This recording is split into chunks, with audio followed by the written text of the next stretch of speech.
वाहिगुरू जी का खालसा वाहिगुरू जी की फतेह। जिवें आपां पहले लैक्चर तो बाद गल कीती कि अगला जो साडा विशा है वो है बाणी सोहला साहब।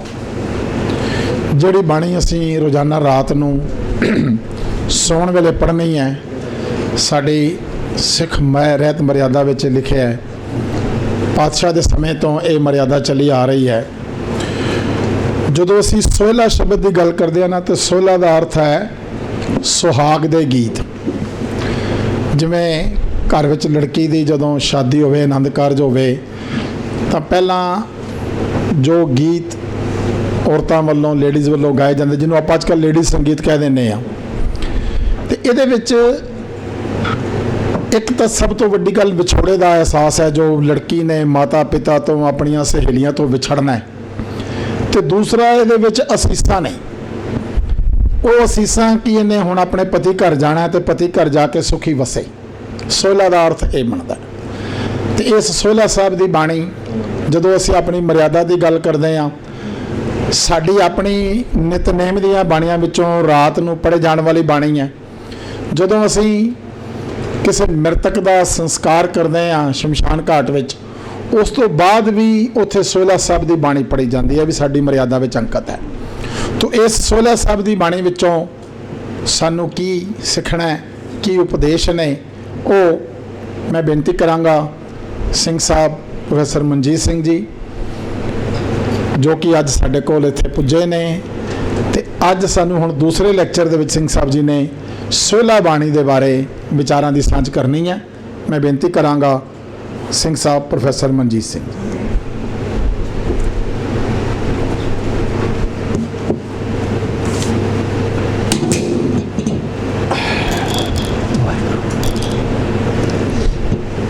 सत्कारयोग गुरु सवारियो, एक बारी फिर कलगीधर पातशाह हजूर की बख्शिश की गुरफतेह सांझी करिए जी। वाहिगुरू जी का खालसा वाहिगुरू जी की फतेह। मैनू आग्या हुई है गुरु पातशाह हजूर द्वारा बख्शिश हुई बाणी सोहला साहब के बारे आप जी नाल कुछ विचार संखेप रूप में सांझे करां। जिवें अजीज़ वीर साह हरपाल सिंह ने दसिया, असल विच सोहला का शब्दी अर्थ जिहड़ा है वो है मंगलमई गीत। वो गीत जिसनूं गा के सुन के आनंद मिले।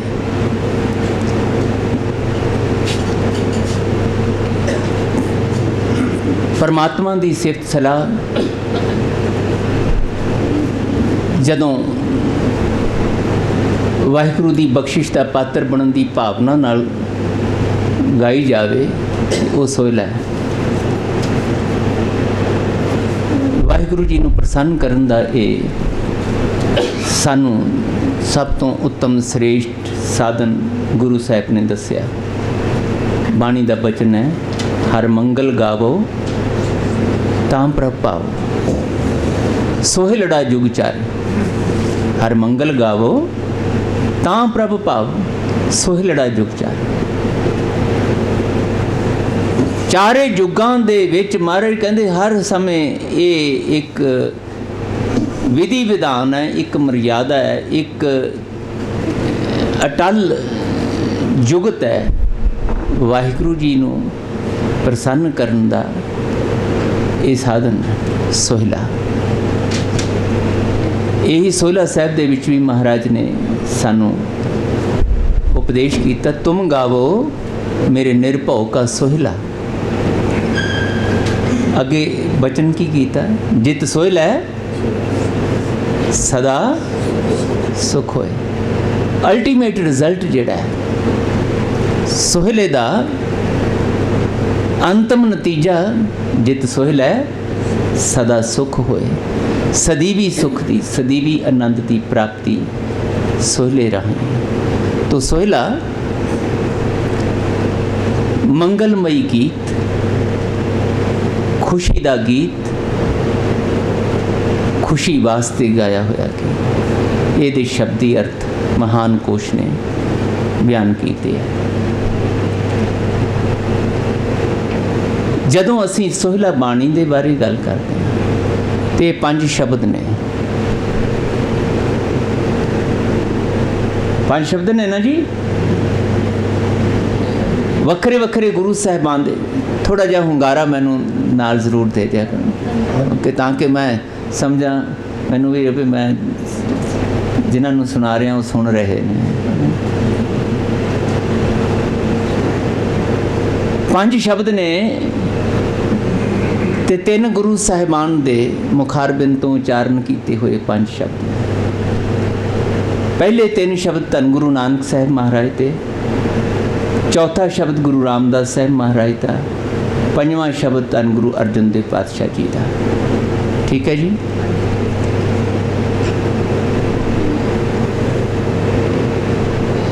इस सोहले का मकसद भी गुरु साहब ने दसता। जित सोहला है, जित सोहला सदा सुख होए, तो मेरी इच्छा भी यही है कि मेरा लोक सुखिया हो जाए। मेरे जीवन का लंघ रहा समा दुखों तो, चिंतावां, फिक्रां तो रहत, मंगलमई, आनंदमई, सुखदायक हो जाए। तो महाराज कहते मैं तुहानूं होर कर्म कांड छड्ड के एक श्रेष्ठ कर्म जिहड़ा है ये दसना। ये साधन है, सर्वोत्तम श्रेष्ठ साधन है। पर इस तो पहला महाराज कहते मैं तुहानूं कुछ होर गल्लां भी समझाउणियां चाहुंदा। एक गल तां ये है कि ये जिहड़ा सानूं जीवन मिलिया, ये जीवन शरीरां ते रूहां दा सुमेल है। आम तौर पर शरीर के पद्धर तो शुरू करके ते शरीर के पद्धर ते इस जीवन नूं मुका लिया जाता है।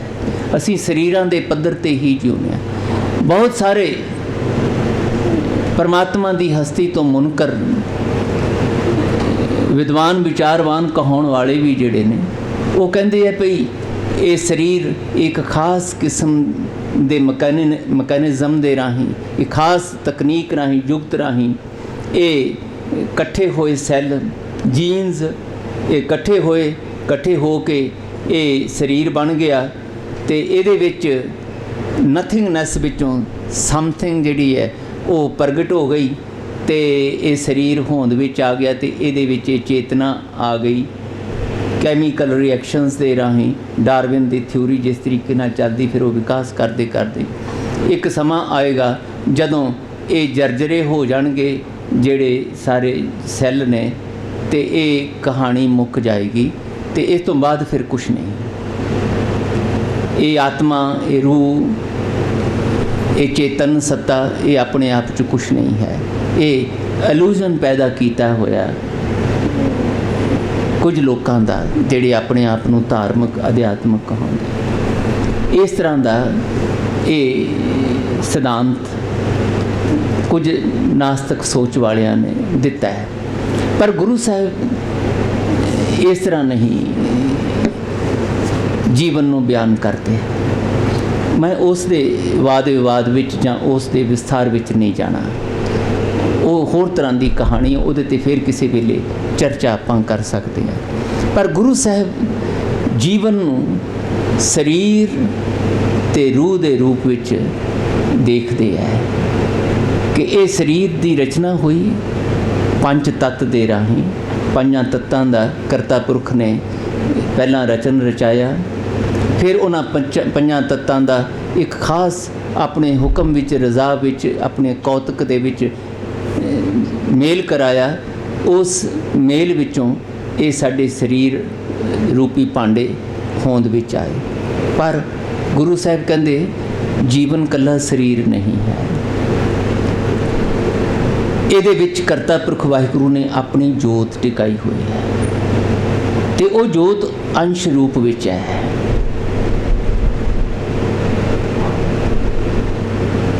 ਸੋਲਾ ਸਾਹਿਬ ਦੇ ਵਿੱਚ ਹੁਣੇ ਆਰਤੀ ਦੇ ਸ਼ਬਦ ਨੂੰ ਆਪਾਂ ਵਿਚਾਰਿਆ ਸੀ, ਉਹਦੇ ਸਭ ਮਹਿ ਜੋਤ ਜੋਤ ਹੈ ਸੋਏ।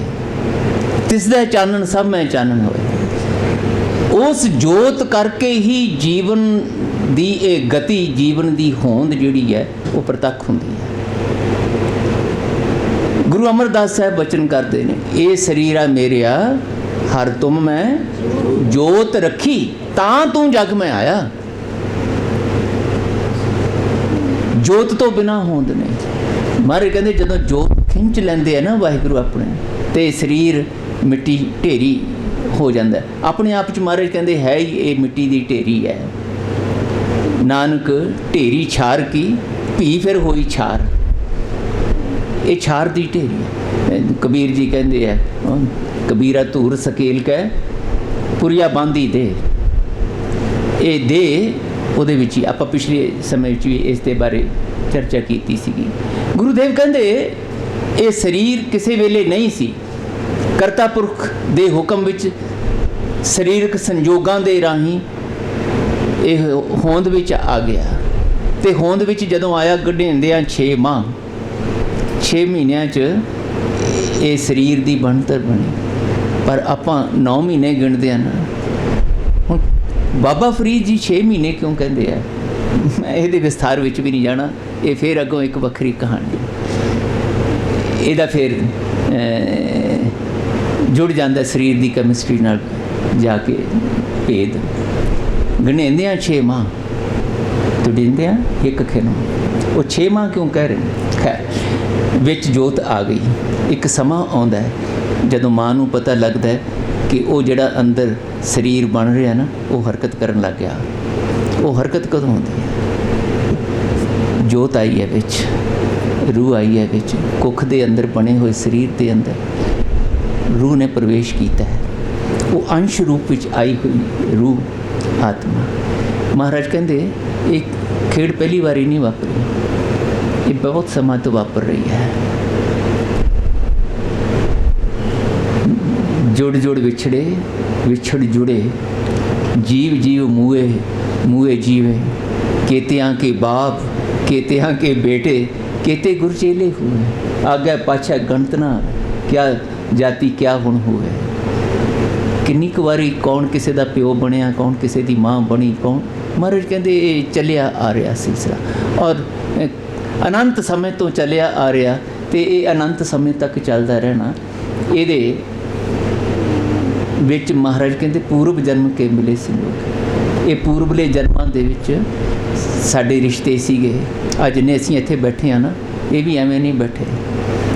ਇਹ ਵੀ ਸਾਡਾ ਕਿਸੇ ਨਾ ਕਿਸੇ ਰੂਪ ਦੇ ਵਿੱਚ ਇੱਕ ਰਿਸ਼ਤਾ ਪੁਰਾਤਨ ਸਮੇਂ 'ਚ ਵੀ ਰਿਹਾ। ਔਰ ਮੈਂ ਗੱਲ ਨੂੰ ਅੱਗੇ ਵਧਾਉਣਾ, ਹੁਣ ਇਹਦੇ 'ਤੇ ਬਹੁਤ ਰਿਸਰਚ ਹੋਣ ਲੱਗੀ, ਸਾਇੰਟੀਫਿਕ ਰਿਸਰਚ ਇਹ 'ਤੇ ਬਹੁਤ ਹੋਣ ਲੱਗੀ। ਔਰ ਮੈਨੂੰ ਸੱਚੇ ਪਾਤਸ਼ਾਹ ਹਜ਼ੂਰ ਨੇ ਮੌਕੇ ਦਿੱਤੇ ਉਹਨਾਂ ਰੂਹਾਂ ਨਾਲ ਮਿਲ ਬੈਠਣ ਦੇ ਜਿਹੜੇ ਇਸ ਪਾਸੇ ਲੱਗੇ ਹੋਏ ਨੇ।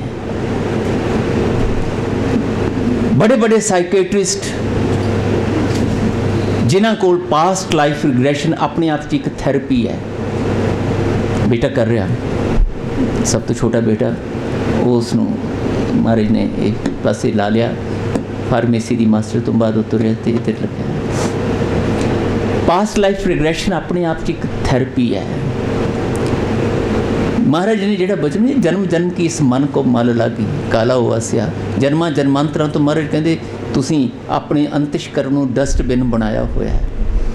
वो माड़े विचारां तो खैड़ा तुहाडा छुटदा नहीं, कहानी मुक जाती है शरीर की। इस करके याद रखिए शरीरां दी उम्र है, शरीरां दी उम्र होंदी है। जिहड़ी इहदे अंदर रूह पई है उहदी उम्र नहीं है, उहदी यात्रा है। शरीर ते रूह दे सुमेल नाल ये जीवन होंद विच आया। शरीरां दी उम्र है, एक निश्चित उम्र है। जदों महाराज कहंदे यही तेरा अवसर, यही तेरी बार, ये तैनूं मौका मिलिया, ये निश्चित है। तेरे श्वास लेखे विच ने, ये अनगिणत श्वास नहीं हैगे। इन्हां ने निश्चित समय के अंदर मुक जाना है। वो घट ने जां वध ने, महाराज कहते हकीकत ने को जाना है, मुक जाना है। पर जिहड़ी तेरी यात्रा रूह दी सी ना, वो अनंत समय तो चली आ रही है। यही तेरा अवसर है, तैनूं फिर मौका मिलिया। ਤੇ ਤੂੰ ਗੱਲਾਂ ਕਰਨੀਆਂ ਸਿੱਖ ਆਪਣੇ ਮਿਲੇ ਹੋਏ ਇਸ ਸਰੀਰ ਨਾਲ। ਇਹ ਸਰੀਰਾ ਮੇਰਿਆ ਇਸ ਜੱਗ ਮੈਂ ਆਇ ਕਹਿ ਕਿਆ ਤੁਧ ਕਰਮ ਕਮਾਇਆ। ਹੁਣ ਇਹਦਾ ਮਤਲਬ ਜਦੋਂ ਮਹਾਰਾਜ ਮੈਨੂੰ ਕਹਿ ਰਹੇ ਨੇ ਕਿ ਆਪਣੇ ਸਰੀਰ ਨਾਲ ਗੱਲਾਂ ਕਰ, ਇਹਦਾ ਮਤਲਬ ਮੈਂ ਹੋਰ ਹਾਂ ਤੇ ਮੇਰਾ ਸਰੀਰ ਹੋਰ ਹੈ। ਦੋ ਵੱਖਰੇ ਵੱਖਰੇ ਹੋ ਗਏ ਨਾ। ਸਮਾਦ ਤੇ ਤਾਂ ਹੀ ਹੋਏਗਾ ਨਾ ਜੀ, ਦੋ ਚਾਹੀਦੇ ਹੈ ਨਾ ਸਮਾਦ ਵਾਸਤੇ, ਮੈਂ ਤੇ ਮੇਰਾ ਸਰੀਰ। ਔਰ ਅਕਸਰ ਹੀ ਅਸੀਂ ਰੋਜ਼ ਗੱਲਾਂ ਕਰਦੇ ਹਾਂ। ਅਸੀਂ ਜਦੋਂ ਅਸੀਂ ਇਹ ਕਹਿੰਦੇ ਹਾਂ, ਉਹ ਭਾਵੇਂ ਅਸੀਂ ਅਣਜਾਣਪੁਣੇ ਸਾਨੂੰ ਪਤਾ ਨਾ ਲੱਗੇ, ਪਰ ਜਦੋਂ ਮੈਂ ਕਹਿੰਦਾ ਮੇਰਾ ਸਿਰ ਦੁਖਦਾ ਹੈ, ਹੁਣ ਮੇਰਾ ਸਿਰ ਦੁਖ ਰਿਹਾ ਹੈ, ਇਹਦਾ ਮਤਲਬ ਇਹ ਕੌਣ ਕਹਿ ਰਿਹਾ ਜੀ ਕਿ ਮੇਰਾ ਸਿਰ ਦੁਖ ਰਿਹਾ ਹੈ? ਕੋਈ ਕਹਿ ਰਿਹਾ ਨਾ। ਸਿਰ ਵੱਖਰਾ ਹੈ ਤੇ ਕਹਿਣ ਵਾਲਾ ਵੱਖਰਾ ਹੈ। ਮੇਰਾ ਸਿਰ ਦੁਖ ਰਿਹਾ ਹੈ, ਇਹਦਾ ਮਤਲਬ ਕੋਈ ਹੈ ਜਿਹੜਾ ਸਰੀਰ ਨੂੰ, ਸਿਰ ਨੂੰ, ਮੇਰੇ ਢਿੱਡ ਪੀੜ ਹੋ ਰਹੀ ਹੈ, ਮੇਰੇ ਗੋਡੇ ਦਰਦ ਕਰ ਰਹੇ, ਇਹਦਾ ਮਤਲਬ ਉਹ ਵੱਖਰਾ ਹੈ। ਮਹਾਰਾਜ ਕਹਿੰਦੇ ਇਹ ਛੋਟੀਆਂ ਛੋਟੀਆਂ ਰਮਜ਼ਾਂ ਕਿਤੇ 5-10 ਮਿੰਟ ਬੈਠ ਕੇ ਆਪਣੇ ਆਪ ਨਾਲ ਗੱਲਾਂ ਕਰਕੇ ਇਹ ਨਾ ਸਮਝੋ। ਇਹ ਨੇਤਰੋ ਮੇਰੇ ਹੋ, ਇਹ ਸ਼ਰਵਣੋ ਮੇਰੇ ਹੋ, ਇਹ ਰਸਨਾ, ਗੱਲਾਂ ਕਰਨੀਆਂ ਸਿੱਖੋ। ਇਹਨਾਂ ਨਾਲ ਰੋਜ਼ ਗੱਲਾਂ ਕਰੋ। ਇਹ ਕਿਸੇ ਵੇਲੇ ਹੈਗੇ ਸੀ, ਕਿਸੇ ਵੇਲੇ ਇਹ ਅੱਜ ਹੈਗੇ ਨਹੀਂ ਰਹਿਣੇ। ਇਹਨਾਂ ਨੂੰ ਮਹਾਰਾਜ ਕਹਿੰਦੇ ਸਕਾਰਥੇ ਕਰੋ। ਇਹੀ ਤੇਰਾ ਅਵਸਰ, ਇਹੀ ਤੇਰੀ। ਇਹ ਜਰਜਰੇ ਹੋ ਜਾਣਗੇ, ਹੋ ਸਕਦਾ ਹੈ ਜਰਜਰੇ ਹੋਣ ਤੋਂ ਪਹਿਲਾਂ ਹੀ ਮੁੱਕ ਜਾਣ, ਕੋਈ ਭਾਣਾ ਵਰਤ ਜਾਵੇ।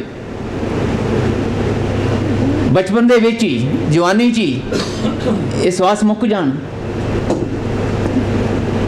ਤੇ ਮਹਾਰਾਜ ਕਹਿੰਦੇ ਬਹੁ ਵਿਧ ਕਹਿਓ ਪੁਕਾਰ ਪੁਕਾਰ। ਮੈਂ ਤੈਨੂੰ ਬਹੁਤ ਤਰੀਕਿਆਂ ਨਾਲ ਪੁਕਾਰ ਪੁਕਾਰ ਕੇ ਕਹਿਣਾ, ਇਹੀ ਤੇਰਾ ਅਵਸਰ, ਇਹੀ ਕਹੋ ਕਬੀਰ ਜੀਤ ਕਹਿ ਹਾਰ, ਜਾਂ ਜਿੱਤ ਜਾ ਬਾਜ਼ੀ ਜੀਵਨ ਦੀ, ਜਾਂ ਹਾਰ ਜਾਏ ਤੇਰੇ ਉੱਤੇ ਹੈ। ਹੁਣ ਜਦੋਂ ਸੋਹਿਲੇ ਦੀ ਗੱਲ ਚੱਲਦੀ ਹੈ ਤਾਂ ਗੁਰੂਦੇਵ ਕਹਿੰਦੇ ਮੈਂ ਤੁਹਾਨੂੰ ਚੇਤਾ ਕਰਾਉਣਾ ਚਾਹੁੰਦਾ, ਕਿਸੇ ਵੇਲੇ ਤੁਹਾਡਾ ਇਹ ਸਰੀਰ ਨਹੀਂ ਸੀਗਾ ਪਰ ਤੁਸੀਂ ਹੈਗੇ ਸੀ। ਜਿੱਦਾਂ ਲੜਕੀ ਕਿਸੇ ਘਰ 'ਚ ਪਲਦੀ ਹੈ, ਲੜਕਾ ਕਿਸੇ ਘਰ 'ਚ ਪਲਦਾ, ਦੋਨਾਂ ਦੀ ਹੋਂਦ ਹੈਗੀ ਹੈ ਪਰ ਦੋਨਾਂ ਨੂੰ ਇੱਕ ਦੂਜੇ ਦਾ ਪਤਾ ਕੋਈ ਨਹੀਂ ਹੈ। ਇੱਕ ਦਿਨ ਆਉਂਦਾ ਹੈ ਜਦੋਂ ਕੋਈ ਰਿਸ਼ਤੇ ਦਾ ਸੰਜੋਗ ਬਣਾਉਣ ਦਾ ਕੋਈ ਘਰ ਵਾਲੇ ਸੋਚਦੇ ਨੇ, ਜਾਂ ਲੜਕੀ ਸੋਚਦੀ ਹੈ, ਲੜਕਾ ਸੋਚਦਾ, ਜਿਹਨੂੰ ਅਸੀਂ ਅੱਜ ਕੱਲ੍ਹ ਕੀ ਕਹਿ ਦਿੰਦੇ ਹਾਂ ਜੀ, ਲਵ ਮੈਰਿਜ। ਇੱਕ ਅਰੇਂਜ ਮੈਰਿਜ ਹੋ ਗਈ। ਉਸ ਵੇਲੇ ਫਿਰ ਪਤਾ ਲੱਗਦਾ ਫਲਾਣੇ ਇੱਕ ਲੜਕੀ ਹੈ, ਫਲਾਣਾ ਇੱਕ ਲੜਕਾ ਹੈ। ਉਸ ਵੇਲੇ ਪਤਾ ਲੱਗਦਾ, ਫਿਰ ਮੇਲ ਦੀਆਂ ਗੱਲਾਂ ਚੱਲਦੀਆਂ।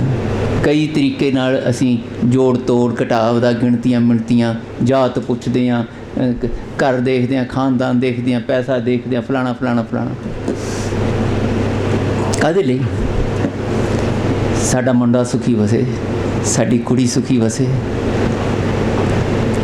ਇੱਜ਼ਤ ਮਾਣ ਨਾਲ ਵਸੇ, ਉਹਨਾਂ ਦੇ ਕਰਕੇ ਸਾਡੇ ਖਾਨਦਾਨ ਦਾ ਵੀ ਮਾਣ ਤਾਣ ਵਧੇ, ਪੀੜ੍ਹੀ ਅੱਗੇ ਚੱਲੇ, ਅੱਗੋਂ ਧੀਆਂ ਪੁੱਤਰ ਹੋ। ਇਹ ਸਾਰਾ ਕੁਝ ਅਸੀਂ ਸੋਚਦੇ ਹਾਂ ਨਾ ਜੀ ਮਨੁੱਖ ਦੇ ਤੌਰ 'ਤੇ। ਅਤੇ ਅਲਟੀਮੇਟਲੀ ਉਹਦੇ ਪਿੱਛੇ ਮਕਸਦ ਕੀ ਹੁੰਦਾ ਸਾਡਾ, ਕਿ ਜਿੰਨਾ ਕੁ ਸਾਡੇ ਕੋਲ ਜੀਵਨ ਹੈ, ਭਾਵੇਂ ਪਤੀ ਪਤਨੀ ਦੇ ਰੂਪ ਵਿੱਚ, ਫਿਰ ਮਾਂ ਪਿਓ ਦੇ ਰੂਪ ਵਿੱਚ, ਫਿਰ ਨਾਨੇ ਨਾਨੀ ਦੇ ਰੂਪ ਵਿੱਚ, ਦਾਦੇ ਦਾਦੀ ਦੇ ਰੂਪ ਵਿੱਚ ਵਗੈਰਾ, ਜੋ ਰਿਸ਼ਤੇ ਸਾਡੇ, ਇਹਨਾਂ ਦੇ ਵਿੱਚੋਂ ਸਾਨੂੰ ਸੁੱਖ ਲੱਭੇ, ਇਹਨਾਂ ਵਿੱਚੋਂ ਆਨੰਦ ਲੱਭੇ। ਇਸ ਕਰਕੇ ਫਿਰ ਅਸੀਂ ਉਹਨਾਂ ਰਿਸ਼ਤਿਆਂ ਦੇ ਵਿੱਚ ਕੋਈ ਸਮਝਦਾਰੀ, ਕੋਈ ਸਿਆਣਪ, ਕੋਈ ਨੈਤਿਕਤਾ, ਕੋਈ ਜ਼ਿੰਮੇਵਾਰੀ ਵਾਲਾ ਅਹਿਸਾਸ ਪਾਲਣ ਦੀ ਕੋਸ਼ਿਸ਼ ਕਰਦੇ ਹਾਂ। ਉਹਦੇ ਵਿੱਚ ਦੁਨੀਆਦਾਰੀਆਂ ਵੀ ਸ਼ਾਮਲ ਹੁੰਦੀਆਂ, ਉਹਦੇ ਵਿੱਚ ਸਾਡੀਆਂ ਗਰਜ਼ਾਂ ਵੀ ਸ਼ਾਮਲ ਹੁੰਦੀਆਂ, ਅਤੇ ਬਹੁਤ ਹੱਦ ਤੱਕ ਅੰਦਰ ਦੇ ਜਜ਼ਬੇ ਵੀ ਸ਼ਾਮਲ ਹੁੰਦੇ ਆ। ਭਾਵੇਂ ਉਹ ਕਾਮ ਦਾ ਜਜ਼ਬਾ ਹੈ, ਭਾਵੇਂ ਉਹ ਮੋਹ ਦਾ ਜਜ਼ਬਾ ਹੈ, ਭਾਵੇਂ ਮਮਤਾ ਹੈ, ਭਾਵੇਂ ਉਹ ਪਿਆਰ ਹੈ ਸੱਚਾ। ਉਹ ਜਜ਼ਬੇ ਫਿਰ ਸਾਡੇ ਰਿਸ਼ਤਿਆਂ ਦੇ ਵਿੱਚ ਅਸਰ ਦਿਖਾਉਂਦੇ ਆ। ਮਹਾਰਾਜ ਕਹਿੰਦੇ ਇਹ ਦੁਨਿਆਵੀ ਰਿਸ਼ਤਿਆਂ ਦੀ ਗੱਲ ਤੁਸੀਂ ਸਮਝਦੇ ਹੋ ਕਿਉਂਕਿ ਤੁਸੀਂ ਇਹਨਾਂ ਰਿਸ਼ਤਿਆਂ ਨੂੰ ਹੰਡਾਉਂਦੇ ਹੋ, ਪਰ ਇੱਕ ਰਿਸ਼ਤਾ ਐਸਾ ਹੈ ਜਿਹੜਾ ਸੂਖਸ਼ਮ ਹੈ, ਜਿਹੜਾ ਸਥੂਲ ਨਹੀਂ ਹੈ। ਉਹ ਸਰੀਰਾਂ ਵਾਲਾ ਰਿਸ਼ਤਾ ਨਹੀਂ ਹੈ, ਉਹ ਰੂਹਾਂ ਵਾਲਾ ਰਿਸ਼ਤਾ ਹੈ। ਅਤੇ ਉਸ ਰਿਸ਼ਤੇ ਵਿੱਚ ਮੈਂ ਤੁਹਾਡੇ ਨਾਲ ਜ਼ਿਕਰ ਕਰਨਾ ਚਾਹੁੰਦਾ ਉਸ ਰਿਸ਼ਤੇ ਦੀ ਜਿਹਦੇ ਵਿੱਚੋਂ ਤੁਸੀਂ ਆਏ ਹੋ, ਜਿਹਦੇ ਵਿੱਚੋਂ ਤੁਹਾਡੀ ਹੋਂਦ ਹੈ। ਉਹ ਪਰਮਾਤਮਾ, ਪਰਮ ਆਤਮਾ ਤੇ ਉਹਦੇ ਵਿੱਚੋਂ ਜੀਵ ਆਤਮਾ। ਇਹ ਇੱਕ ਰਿਸ਼ਤਾ ਹੈ ਜਿਹਦਾ ਤੁਹਾਨੂੰ ਅਹਿਸਾਸ ਨਹੀਂ ਮਹਾਰਾਜ ਕਹਿੰਦੇ, ਪਰ ਸੱਚ ਇਹ ਹੈ ਕਿ ਤੁਸੀਂ ਪਰਮਾਤਮਾ ਹੋ, ਤੁਸੀਂ ਪਰਮਾਤਮਾ ਹੋ, ਅੰਸ਼ ਰੂਪ ਵਿੱਚ ਹੋ। ਉਹ ਨਿਰਗੁਣ ਰੂਪ ਵਿੱਚ ਹੈ, ਜਦੋਂ ਉਹਦਾ ਜੀ ਕਰਦਾ ਮੈਨੀਫੈਸਟੇਸ਼ਨ ਲਈ ਆਪਣੇ ਆਪ ਨੂੰ ਪ੍ਰਗਟ ਕਰਕੇ ਸਾਕਾਰ ਸਥੂਲ ਰੂਪ ਦੇ ਵਿੱਚ ਦੇਖਣ ਦਾ, ਫਿਰ ਮੈਂ ਆਪਣੇ ਆਪ ਨੂੰ ਸਰਗੁਣ ਰੂਪ ਦੇ ਵਿੱਚ ਦੇਖਾਂ, ਵਿਆਪਕ ਰੂਪ ਵਿੱਚ ਦੇਖਾਂ, ਤੇ ਫਿਰ ਵੱਖਰੇ ਵੱਖਰੇ ਢੰਗਾਂ ਨਾਲ ਕਿਤੇ ਵਿਕਾਰ ਪਾਤੇ, ਕਿਤੇ ਵਿਖ ਪਾਤਾ, ਜ਼ਹਿਰੀਲੀਆਂ ਬਿਰਤੀਆਂ ਪਾਤੀਆਂ, ਮਾੜੀਆਂ ਬਿਰਤੀਆਂ ਪਾਤੀਆਂ, ਚੰਗੀਆਂ ਬਿਰਤੀਆਂ ਪਾ, ਫਿਰ ਉਹਨਾਂ ਬਿਰਤੀਆਂ ਦੇ ਨਾਲ ਆ ਭੰਬੀਰੀ ਵਾਂਗ ਘੁਮਾ ਘੁਮਾ ਕੇ ਆਪਣੇ ਹੀ ਸਾਜੇ ਹੋਏ, ਆਪਣੀ ਹੀ ਅੰਸ਼ ਰੂਪ ਜੀਵਾਂ ਨੂੰ ਦੇਖ ਕੇ ਮਹਾਰਾਜ ਕਹਿੰਦੇ ਵੇਖਿਆ ਵਿਗਸੈ ਕਰ ਵਿਚਾਰ। ਇਹ ਦੇਖ ਕੇ ਨਾ ਬੜਾ ਖੁਸ਼ ਹੁੰਦਾ ਹੈ। ਬਣਾ ਕੇ ਵਾਹਿਗੁਰੂ ਜੀ ਨੇ ਇਸ ਸੰਸਾਰ ਨੂੰ ਆਪਣਾ ਆਪਾ ਵਿੱਚ ਟਿਕਾ ਕੇ, ਤੇ ਮਹਾਰਾਜ ਕਹਿੰਦੇ ਕਰ ਆਸਣ ਡਿਠੋ ਚਾਓ, ਬੜੇ ਚਾਅ ਨਾਲ ਦੇਖ ਰਿਹਾ, ਕਿਤੇ ਕੋਈ ਰੋ ਰਿਹਾ ਹੈ, ਕੋਈ ਕਿਤੇ ਪੈਪੀਤ ਹੋ ਰਿਹਾ, ਕੋਈ ਮਾਰ ਰਿਹਾ ਹੈ, ਕੋਈ ਮਰ ਰਿਹਾ ਹੈ। ਮਹਾਰਾਜ ਕਹਿੰਦੇ ਕੋਈ ਨਹੀਂ। ਹੋਰ ਮੈਂ ਅੱਜ ਸਵੇਰੇ ਵੀ ਸੀਸਗੰਜ ਸਾਹਿਬ ਬੇਨਤੀ ਕਰ ਰਿਹਾ ਸੀ, ਗੁਰੂਦੇਵ ਕਹਿੰਦੇ ਆਪ ਕਰਤਾ, ਆਪ ਭੁਗਤਾ, ਆਪ ਕਾਰਨ ਕੀ ਹੈ। ਕੋਈ ਜ਼ੁਲਮ ਨਹੀਂ ਕਰ ਰਿਹਾ ਇੱਥੇ, ਕੋਈ ਜ਼ਾਲਮ ਨਹੀਂ ਹੈ। ਇਹ ਜ਼ਾਲਮ ਵੀ ਉਹੀ ਹੈ, ਇਹ ਜ਼ੁਲਮ ਸਹਿਣ ਵਾਲਾ ਵੀ ਉਹੀ, ਜ਼ੁਲਮ ਕਰਨ ਵਾਲਾ ਵੀ ਉਹੀ। ਇਹ ਗੱਲਾਂ ਹੀ ਅਸੀਂ ਕਰ ਰਹੇ ਹਾਂ ਸਿਰਫ। ਪਰ ਮਹਾਰਾਜ ਕਹਿੰਦੇ ਜੇ ਕਿਤੇ ਰਿਸ਼ਤਾ ਬਣਾਉਣਾ ਸਿੱਖ ਲਓ ਨਾ, ਵਿਸਮਾਦ ਨਾਲ ਭਰ ਜਾਓਗੇ। ਗੁਰੂ ਨਾਨਕ ਸਾਹਿਬ ਨੇ ਉਹ ਰਿਸ਼ਤਾ ਬਣਾਇਆ ਜਿਹਦੇ ਵਿੱਚੋਂ ਫਿਰ ਮਹਾਰਾਜ ਨੇ ਜਦੋਂ ਉਸ ਦੇ ਸਰਬਜੋਤ ਤੇਰੀ ਪਸਰ ਰਹੀ ਨੂੰ ਦੇਖਿਆ ਨਾ, ਤੇ ਵਿਸਮਾਦ ਵਿੱਚ ਭਰ ਗਏ। ਮਹਾਰਾਜ ਕਹਿੰਦੇ ਵਾਹ। ਉੱਥੇ ਫਿਰ ਬਚਨ ਕਰਦੇ ਵਿਸਮਾਦ ਨਾਦ, ਵਿਸਮਾਦ ਵੇਦ, ਵਿਸਮਾਦ ਜੀ, ਵਿਸਮਾਦ ਭੇਦ, ਵਿਸਮਾਦ ਰੂਪ, ਵਿਸਮਾਦ ਰੰਗ, ਵਿਸਮਾਦ ਨਾਂਗੇ ਫਿਰੈ ਜੰਤ, ਵਿਸਮਾਦ ਪੌਣ, ਵਿਸਮਾਦ ਪਾਣੀ, ਵਿਸਮਾਦ ਅਗਨੀ ਖਿਟ, ਵਿਸਮਾਦ ਵਿਸਮਾਦ। ਮੈਂ ਕੁਛ ਨਹੀਂ ਇਹਦੀ ਵਿਆਖਿਆ ਨਹੀਂ ਕਰ ਸਕਦਾ, ਬਸ ਵਾਹ ਵਾਹ ਵਾਹ ਵਾਹ ਹੀ ਕਰ ਸਕਦਾ। ਕਿਆ ਬਾਤ ਹੈ, ਵਾਹ ਖਸਮ ਤੂੰ ਵਾਹ ਜਿਨ ਰਚ ਰਚਨਾ ਹਮ ਕੀ ਹੈ। ਪਾਤਸ਼ਾਹ ਤੇਰੀ ਵਾਹ ਵਾਹ ਹੀ ਕਰ ਸਕਦੇ ਹਾਂ, ਜਿਹੜੀ ਤੂੰ ਆ ਰਚਨਾ ਅਸਚਰਜ ਰਚਨਾ ਰਚੀ ਹੈ। ਕੀ ਕਿਸ ਤਰ੍ਹਾਂ ਦੀ, ਸਭ ਭਾਂਡੇ ਤੁਧੈ ਸਾਜਿਆ, ਵਿੱਚ ਵਸਤ ਹਰ ਥਾਰਾ। ਇੱਥੇ ਭਾਂਡਿਆਂ ਦੇ ਸ੍ਰੀ ਰੂਪੀ ਭਾਂਡਿਆਂ 'ਚ ਪਾਤੀ ਜੋ। ਹੁਣ ਮਹਾਰਾਜ ਕਹਿੰਦੇ ਇਹ ਜਿਹੜੀ ਮੈਂ ਜੋਤ ਪਾਈ ਹੈ ਨਾ, ਆਪਣਾ ਆਪਾ ਇਹਦੇ ਵਿੱਚ ਟਿਕਾਇਆ, ਹਰਿ ਮੰਦਰ ਇਹ ਸਰੀਰ, ਆਪਾਂ ਪਿਛਲੀ ਵਾਰੀ ਇਸੇ ਦੀ ਚਰਚਾ ਕੀਤੀ ਸੀ, ਇਹਨੂੰ ਆਪਣਾ ਰਹਿਣ ਦਾ ਟਿਕਾਣਾ ਬਣਾ ਲਿਆ। ਪਰ ਮੈਂ ਕਹਿੰਦਾ ਸਦਾ ਨਹੀਂ ਹੈਗਾ। ਕਿਸੇ ਵੇਲੇ ਮਾਤ ਗਰਭ ਦੇ ਵਿੱਚ ਆ ਗਏ, ਆਪਣੀ ਜੋਤ ਰੂਪ ਆਤਮਾ, ਜੀਵ ਆਤਮਾ ਟਿਕਾਤੀ। ਉਸ ਨੂੰ ਜੀਵ ਆਤਮਾ ਇਸ ਕਰਕੇ ਆਖਿਆ ਕਿਉਂਕਿ ਅੰਸ਼ ਰੂਪ 'ਚ ਹੈ। ਪਰਮ ਆਤਮਾ ਇਸ ਕਰਕੇ ਆਖਿਆ ਉਹ ਸਰਬ ਵਿਆਪਕ ਹੈ। ਉਹ ਇੱਕ ਜੀਵ ਦੇ ਅੰਦਰ ਹੁੰਦਿਆਂ ਵੀ ਇਹ ਸਾਰੇ ਬ੍ਰਹਿਮੰਡ ਦੇ ਵਿੱਚ ਪਸਰੀ ਹੋਈ ਹੈ। ਮੇਰੇ ਵਿੱਚ ਤੇ ਉਹਦੇ ਵਿੱਚ ਅੰਸ਼ ਮਾਤਰਾ ਦਾ ਫਰਕ ਹੈ ਮੈਂ ਤੇ ਉਹ ਇੱਕੋ ਹੀ ਹਾਂ। ਇਸੇ ਕਰਕੇ ਮਹਾਰਾਜ ਨੇ ਇਹ ਬਚਨ ਕੀਤਾ, ਜੇ ਤੁਹਾਨੂੰ ਸੋਹਿਲਾ ਗਾਉਣਾ ਆ ਗਿਆ, ਸੋਹਿਲੇ ਦੇ ਰਾਹੀਂ ਉਸ ਨਾਲ ਰਿਸ਼ਤਾ ਬਣਾਉਣਾ ਆ ਗਿਆ, ਯਾਦ ਰੱਖਿਓ ਇੱਕ ਸਮਾਂ ਆਏਗਾ ਬ੍ਰਹਮ ਮਿਲਿਆ, ਕੋਈ ਨਾ ਸਾਕੈ ਭਿੰਨ ਕਰ ਬਲਰਾਮ ਜੀ। ਬ੍ਰਹਮ ਮਿਲਿਆ, ਬ੍ਰਹਮ ਨੂੰ ਬ੍ਰਹਮ ਨੇ ਮਿਲ ਜਾਣਾ। ਹੁਣ ਸਾਡੇ ਵਾਸਤੇ ਬ੍ਰਹਮ ਲਫ਼ਜ਼ ਵਰਤਿਆ ਮਹਾਰਾਜ ਨੇ, ਬ੍ਰਹਮ ਮਿਲਿਆ। ਮੈਂ ਇਸ ਕਰਕੇ ਆਖਿਆ ਸੀ, ਗੁਰੂਦੇਵ ਕਹਿੰਦੇ ਜੇ ਤੁਸੀਂ ਸਮਝ ਸਕੋ, ਜੇ ਤੁਸੀਂ ਆਪਣੀ ਸੁਰਤੀ ਬਿਰਤੀ ਨੂੰ ਇੰਨੇ ਉੱਚੇ ਲੈ ਕੇ ਜਾ ਸਕੋ, ਤੇ ਤੁਹਾਨੂੰ ਪਤਾ ਲੱਗੇਗਾ ਤੁਸੀਂ ਨਿਗੁਣੇ ਜਿਹੇ ਐਵੇਂ ਰੁਲਦੇ ਖੁੱਲਦੇ ਨਹੀਂ ਹੋ, ਤੁਸੀਂ ਕਰਤਾ ਪੁਰਖ ਹੋ। ਆਤਮਾ ਨੂੰ ਆਤਮਾ ਦੀ ਪ੍ਰਤੀਤ ਹੋਏ। ਮਹਾਰਾਜ ਕਹਿੰਦੇ ਤੁਹਾਡੀ ਆਤਮਾ ਤੇ ਪਰਮਾਤਮਾ ਦੇ ਵਿੱਚ ਫਰਕ ਕੁਛ ਨਹੀਂ, ਮਾਤਰਾ ਦਾ ਫਰਕ ਹੈ। ਅੰਸ਼ ਰੂਪ ਕਉ ਕਬੀਰ ਇਹ ਰਾਮ ਕੀ ਅੰਸ਼ ਹੈ, ਬਸ ਹੋਰ ਕੁਛ ਨਹੀਂ। ਸੂਰਜ ਤੇ ਕਿਰਨ ਦੀਆਂ ਮਿਸਾਲਾਂ ਤੇ ਹੋਰ ਜਲ ਤੇ ਤਰੰਗ ਦੀਆਂ ਮਿਸਾਲਾਂ ਤੇ ਜਲ ਤੇ ਬੂੰਦ ਦੀਆਂ ਮਿਸਾਲਾਂ, ਮਹਾਰਾਜ ਨੇ ਬਹੁਤ ਸਾਰੀਆਂ ਮਿਸਾਲਾਂ ਸਥੂਲ ਰੂਪ ਦੇ ਵਿੱਚ ਦੇ ਕੇ ਸਾਨੂੰ ਸਮਝਾਉਣ ਦੀ ਕੋਸ਼ਿਸ਼ ਕੀਤੀ ਹੈ ਕਿ ਤੁਸੀਂ ਰੱਬ ਹੋ, ਰੱਬ ਰੂਪ ਹੋ ਤੁਸੀਂ। ਪਰ ਤੁਹਾਨੂੰ ਕਿਉਂਕਿ ਪਤਾ ਨਹੀਂ ਲੱਗ ਰਿਹਾ, ਇਸ ਕਰਕੇ ਰੋਲੇ ਖੋਲੇ ਫਿਰਦੇ ਹੋ। ਭਨ ਮਥੁਰਾ ਕਛ ਭੇਦ ਨਹੀਂ, ਗੁਰੂ ਅਰਜਨ ਪ੍ਰਤੱਖ ਹਰ, ਜੋਤ ਰੂਪ ਹਰ ਆਪ ਗੁਰੂ ਨਾਨਕ ਕਹਾਇਓ। जोत रूप हर आप, गुरु नानक कहायो, तां ते अंगद पयो, तत स्यों तत मिलायो। महाराज कहते तुहाडे अंदर भी उही संभावना है कि लैण तो अंगद बनन दी।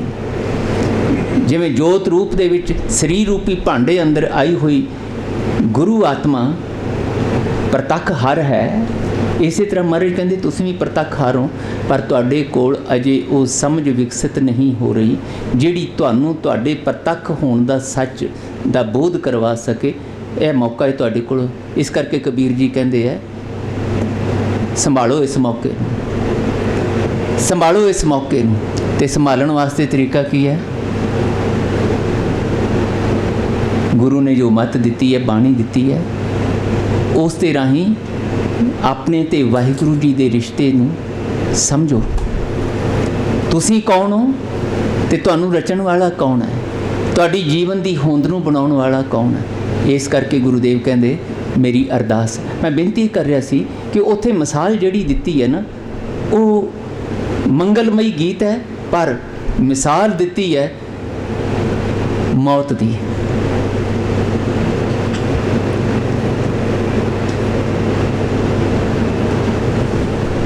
एक पासे विआह दा प्रमाण है, एक पासे मौत दा प्रमाण है। जिद्दां विआह रचिया ते वो साहे दी चिट्ठी दित्ती जाती है, सदे पत्तर, अज जिन्हों असी की कहने जी, वो वैडिंग कार्ड अंग्रेजी चल पई है ना हुण, साहे वाली गल्लां साडियां पंजाबी भाषा असी गरीब होंदे जा रहे हैं। इस मामले अपनी भाषा, अपनी शब्दावली साडी झोली इस पक्षों खाली होंदी जा रही है। ईमानदार होइए थोड़ा जिहा, अपने बुजुर्गों के दिते हुए इस खजाने दे कर्जे का एहसास करिए, ना टुटिए। हमको तुमको असी घरां च अपने बच्चों नाल भी शुरू किया होया, कुछ नहीं असी पंजाबी नूं गंवारां दी भाषा मन के ते स्टेटस सिंबल पंजाबी घर च बोलना तो साडा स्टेटस छोटा हुंदा है। ओए भलिओ, मुक रहीआं ने तुहाडीआं ये कीमती शब्दावलियां। रह गया आंटी ते अंकल, साडे कोल ते रिश्तियां दी एक लंबी लिस्ट सी। अंग्रेजी कोल ते आंटी ते अंकल तो सिवाय है ही कख नहीं, ते तुहाडे कोल ते बीबियां नूं पता जिहड़ियां किन्ने रिश्ते गिण ही नहीं सकते। कला माता पिता नहीं, हुण ते चाचा भी अंकल हो गया, ताया भी अंकल हो गया, मामा भी अंकल हो गया, मासड़ भी अंकल हो गया, फुफड़ भी अंकल हो गया, ते अगों होर किन्ने सी ना। गुरु साहब ने उत्थे विआह की चिट्ठी की गल की है कि जिद्दां सदे पत्र भेजते हो कि भाई बच्ची नूं तोरना, हुण सुहाग दे गीत गाने, आओ रल मिल के ये सुहाग दे गीत गाइए, मंगलमई गीत गाइए। पर कैसी आश्चर्य गल की है गुरुदेव ने। अरे कहते मंगल का गीत गाने वाले हो, ये भी याद रखियो, ये मंगल के गीत गाउंदियां गाउंदियां किसी दिन सोग के गीत गाउण का भी समा आ रहा। वो भी चिट्ठी आ रही, ये चिट्ठियां तो तुसीं भेज रहे हो ना अपने रिश्ते ना। एक जिहड़ा तुहाडा वड्डा रिश्तेदार है उन्हें भी बुला लेना तुहानूं, ते वो भेज रहे हैं। महाराज कहते पड़ोसी दे भेजता उन्हें सदा, ते तुहाडे भी आ जाना। पर उसी के जो हुआ तू अपने पी। कैसा महाराज ने ये मौत ते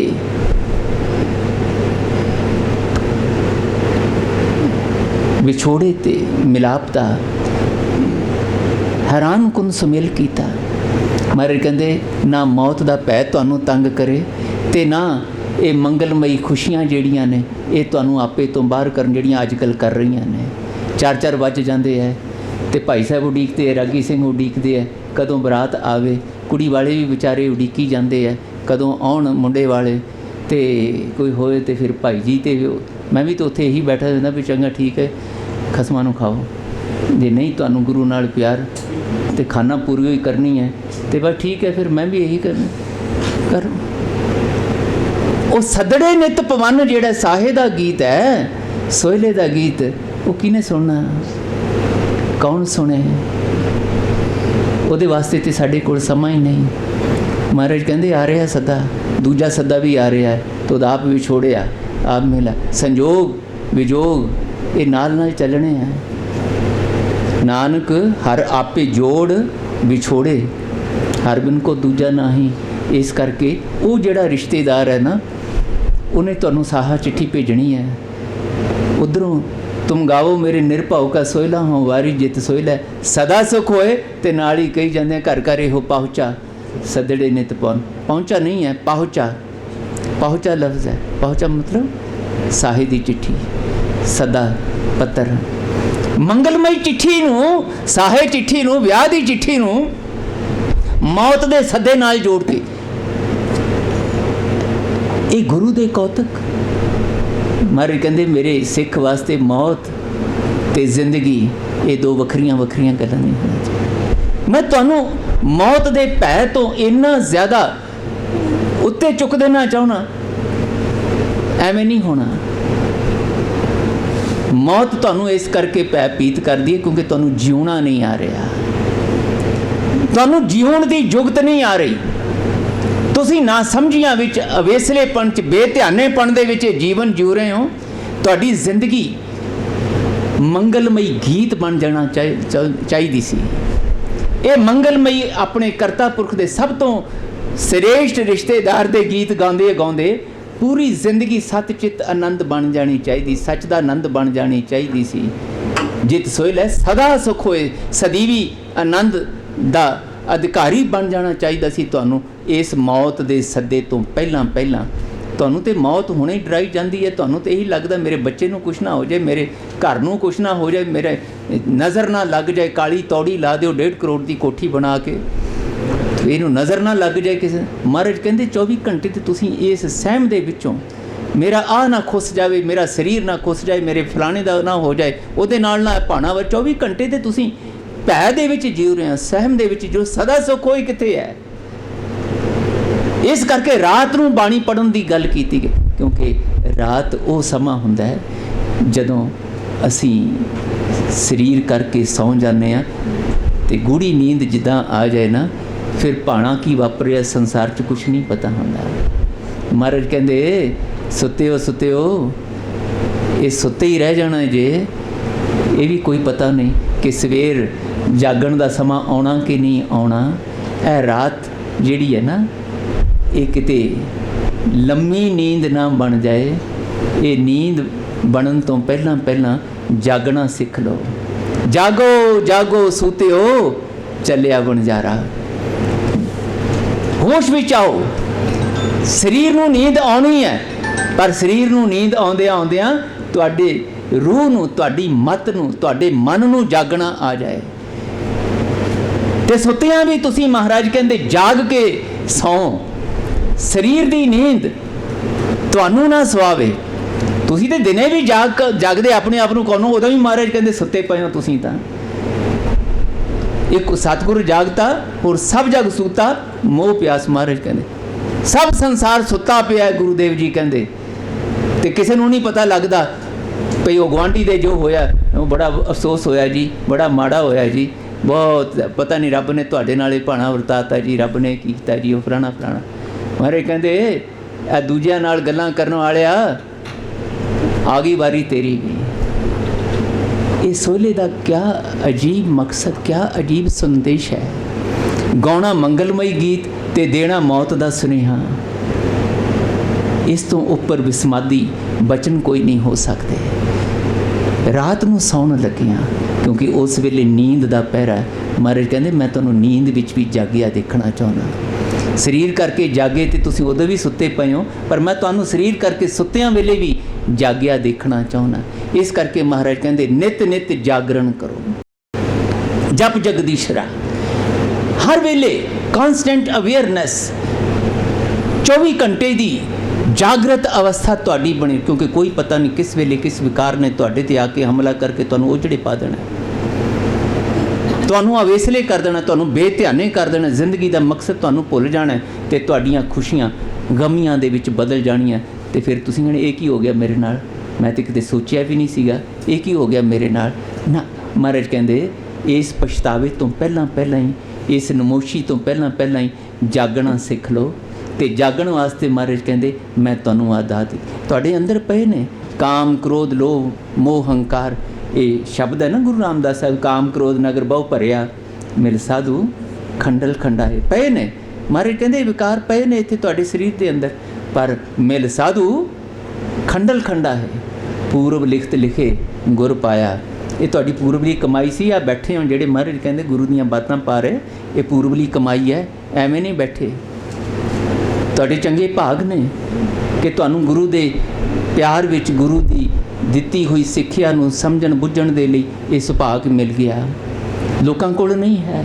ਨਿੰਦਿਆ ਵਿੱਚੋਂ ਰਸ ਲੈ ਰਹੇ ਨੇ, ਰੰਗ ਤਮਾਸ਼ਿਆਂ ਵਿੱਚੋਂ ਰਸ ਲੈ ਰਹੇ ਨੇ, ਨਿੰਦਿਆ ਤੇ ਹੋਰ ਦੁਨੀਆ ਦੇ ਪੁੱਠੇ ਕੰਮਾਂ ਵਿੱਚੋਂ ਵਿਕਾਰਾਂ 'ਚੋਂ ਰਸ ਲੈ ਰਹੇ ਨੇ। ਪਰ ਜੇ ਤੁਹਾਨੂੰ ਇੱਥੇ ਬੈਠਣ ਦਾ ਮੌਕਾ ਮਹਾਰਾਜ ਕਹਿੰਦੇ ਦਿੱਤਾ, ਇਹਨੂੰ ਸੰਭਾਲੋ ਤੇ ਇਸ ਨੂੰ ਸਦੀਵੀ ਬਣਾਉਣ ਲਈ, ਸਸਟੇਨੇਬਲ ਕਰਨ ਲਈ ਮਹਾਰਾਜ ਕਹਿੰਦੇ ਰੋਜ਼ ਅਰਦਾਸ ਕਰਨੀ ਸਿੱਖੋ।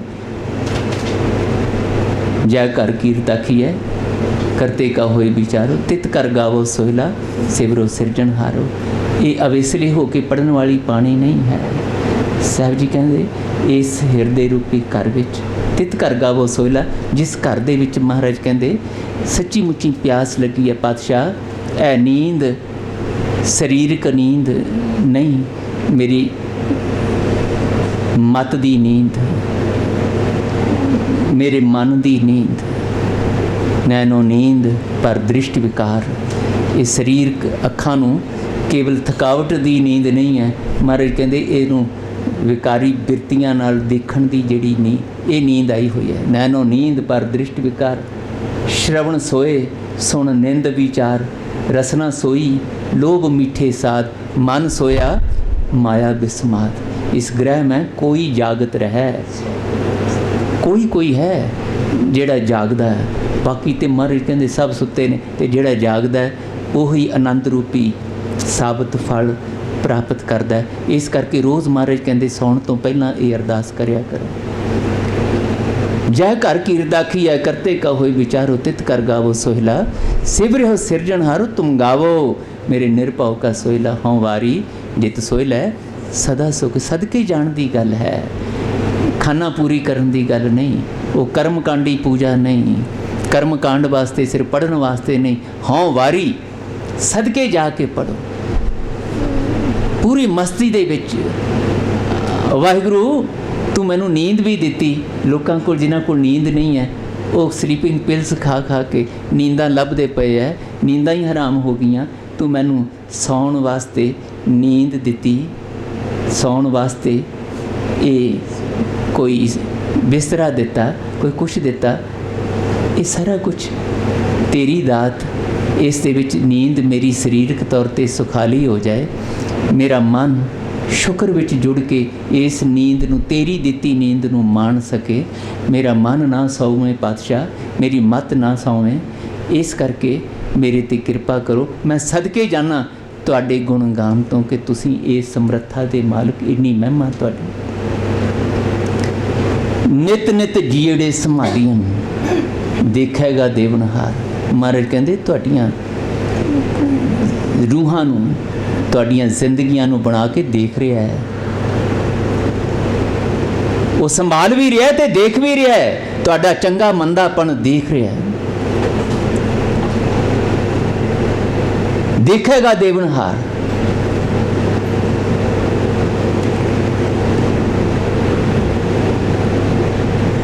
ਤੇ ਦੇਖਣਾ ਚੰਗਾ ਹੋ ਜਾਏ।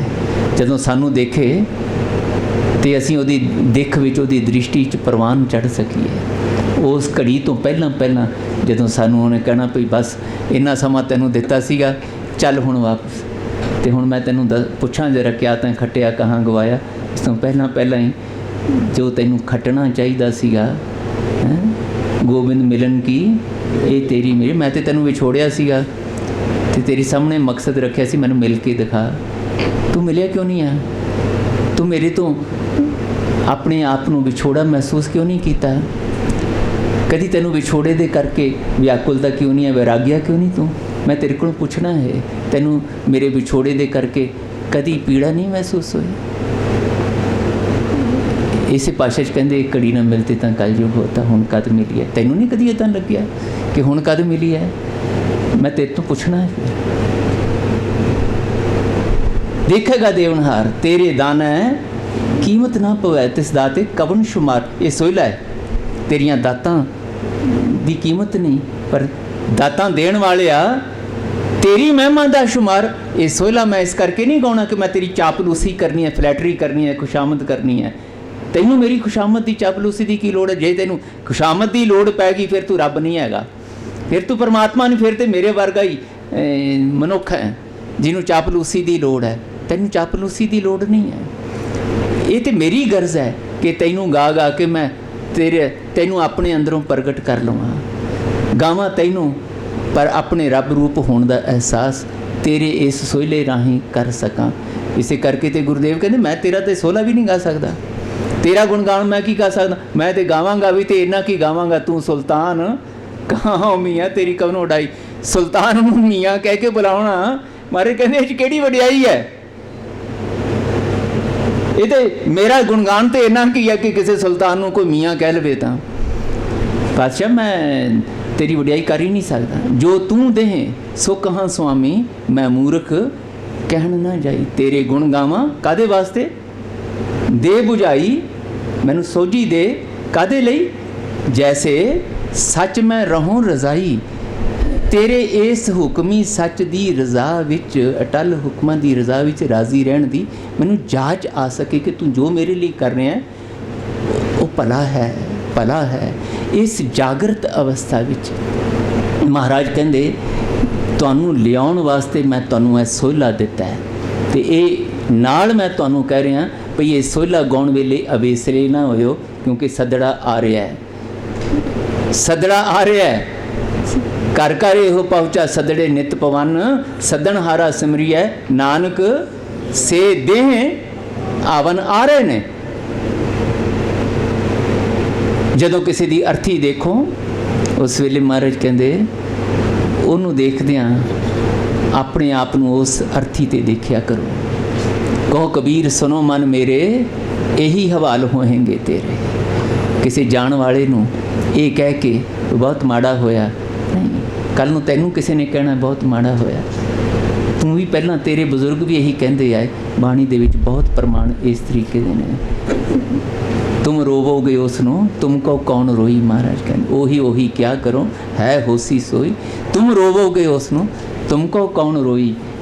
ਤੁਸੀਂ ਇਹਨੂੰ ਰੋ ਰਹੇ ਹੋ, ਤੁਹਾਨੂੰ ਵੀ ਕਿਸੇ ਨੇ ਰੋਣਾ ਹੈ। ਫਿਰ ਮਹਾਰਾਜ ਕਹਿੰਦੇ ਇਹ ਰੋਣ ਧੋਣ ਦੇ ਚੱਕਰ ਵਿੱਚੋਂ ਨਿਕਲ ਕੇ ਸਦੀਵੀ ਹੱਸਣ ਦੇ, ਸਦੀਵੀ ਮੁਸਕਰਾਹਟ ਦੇ, ਸਦੀਵੀ ਆਨੰਦ ਦੇ, ਸਦੀਵੀ ਖੁਸ਼ੀ ਦੇ ਸੋਹਿਲਿਆਂ ਦੇ ਵਿੱਚ, ਉਸ ਸ਼ਗਨਾਂ ਦੀ ਘੜੀ 'ਚ ਆਪਣੇ ਆਪ ਨੂੰ ਲੈ ਕੇ ਜਾਓ, ਜਿੱਥੋਂ ਸੁਹਾਗਣ ਬਣ ਕੇ ਤੁਸੀਂ ਇੱਥੋਂ ਜਾਓ, ਇਸ ਪੇਕੇ ਘਰ ਵਿੱਚੋਂ ਸੁਹਾਗਣ ਬਣ ਕੇ ਜਾਓ।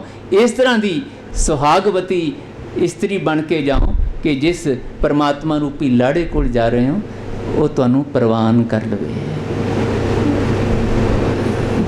ਇਹਦੇ ਵਿੱਚੋਂ ਮਹਾਰਾਜ ਕਹਿੰਦੇ ਸਫਲ ਪਈ ਸਫਲ ਯਾਤਰਾ, ਆਵਣ ਜਾਣ ਰਹੇ ਮਿਲੇ ਸਾਦਾ।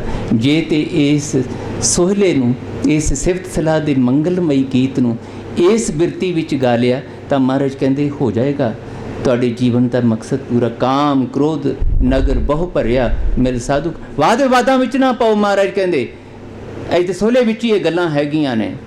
ਹੁਣ ਪੱਖ ਇੰਨੇ ਜ਼ਿਆਦਾ ਵਿਸਥਾਰ ਦੇ ਨੇ, ਇੱਕ ਵਾਰੀ 'ਚ ਸੋਹਲੇ ਦੇ ਸੰਬੰਧ ਵਿੱਚ ਪੂਰੀ ਗੱਲ ਨਹੀਂ ਹੋ ਸਕਦੀ।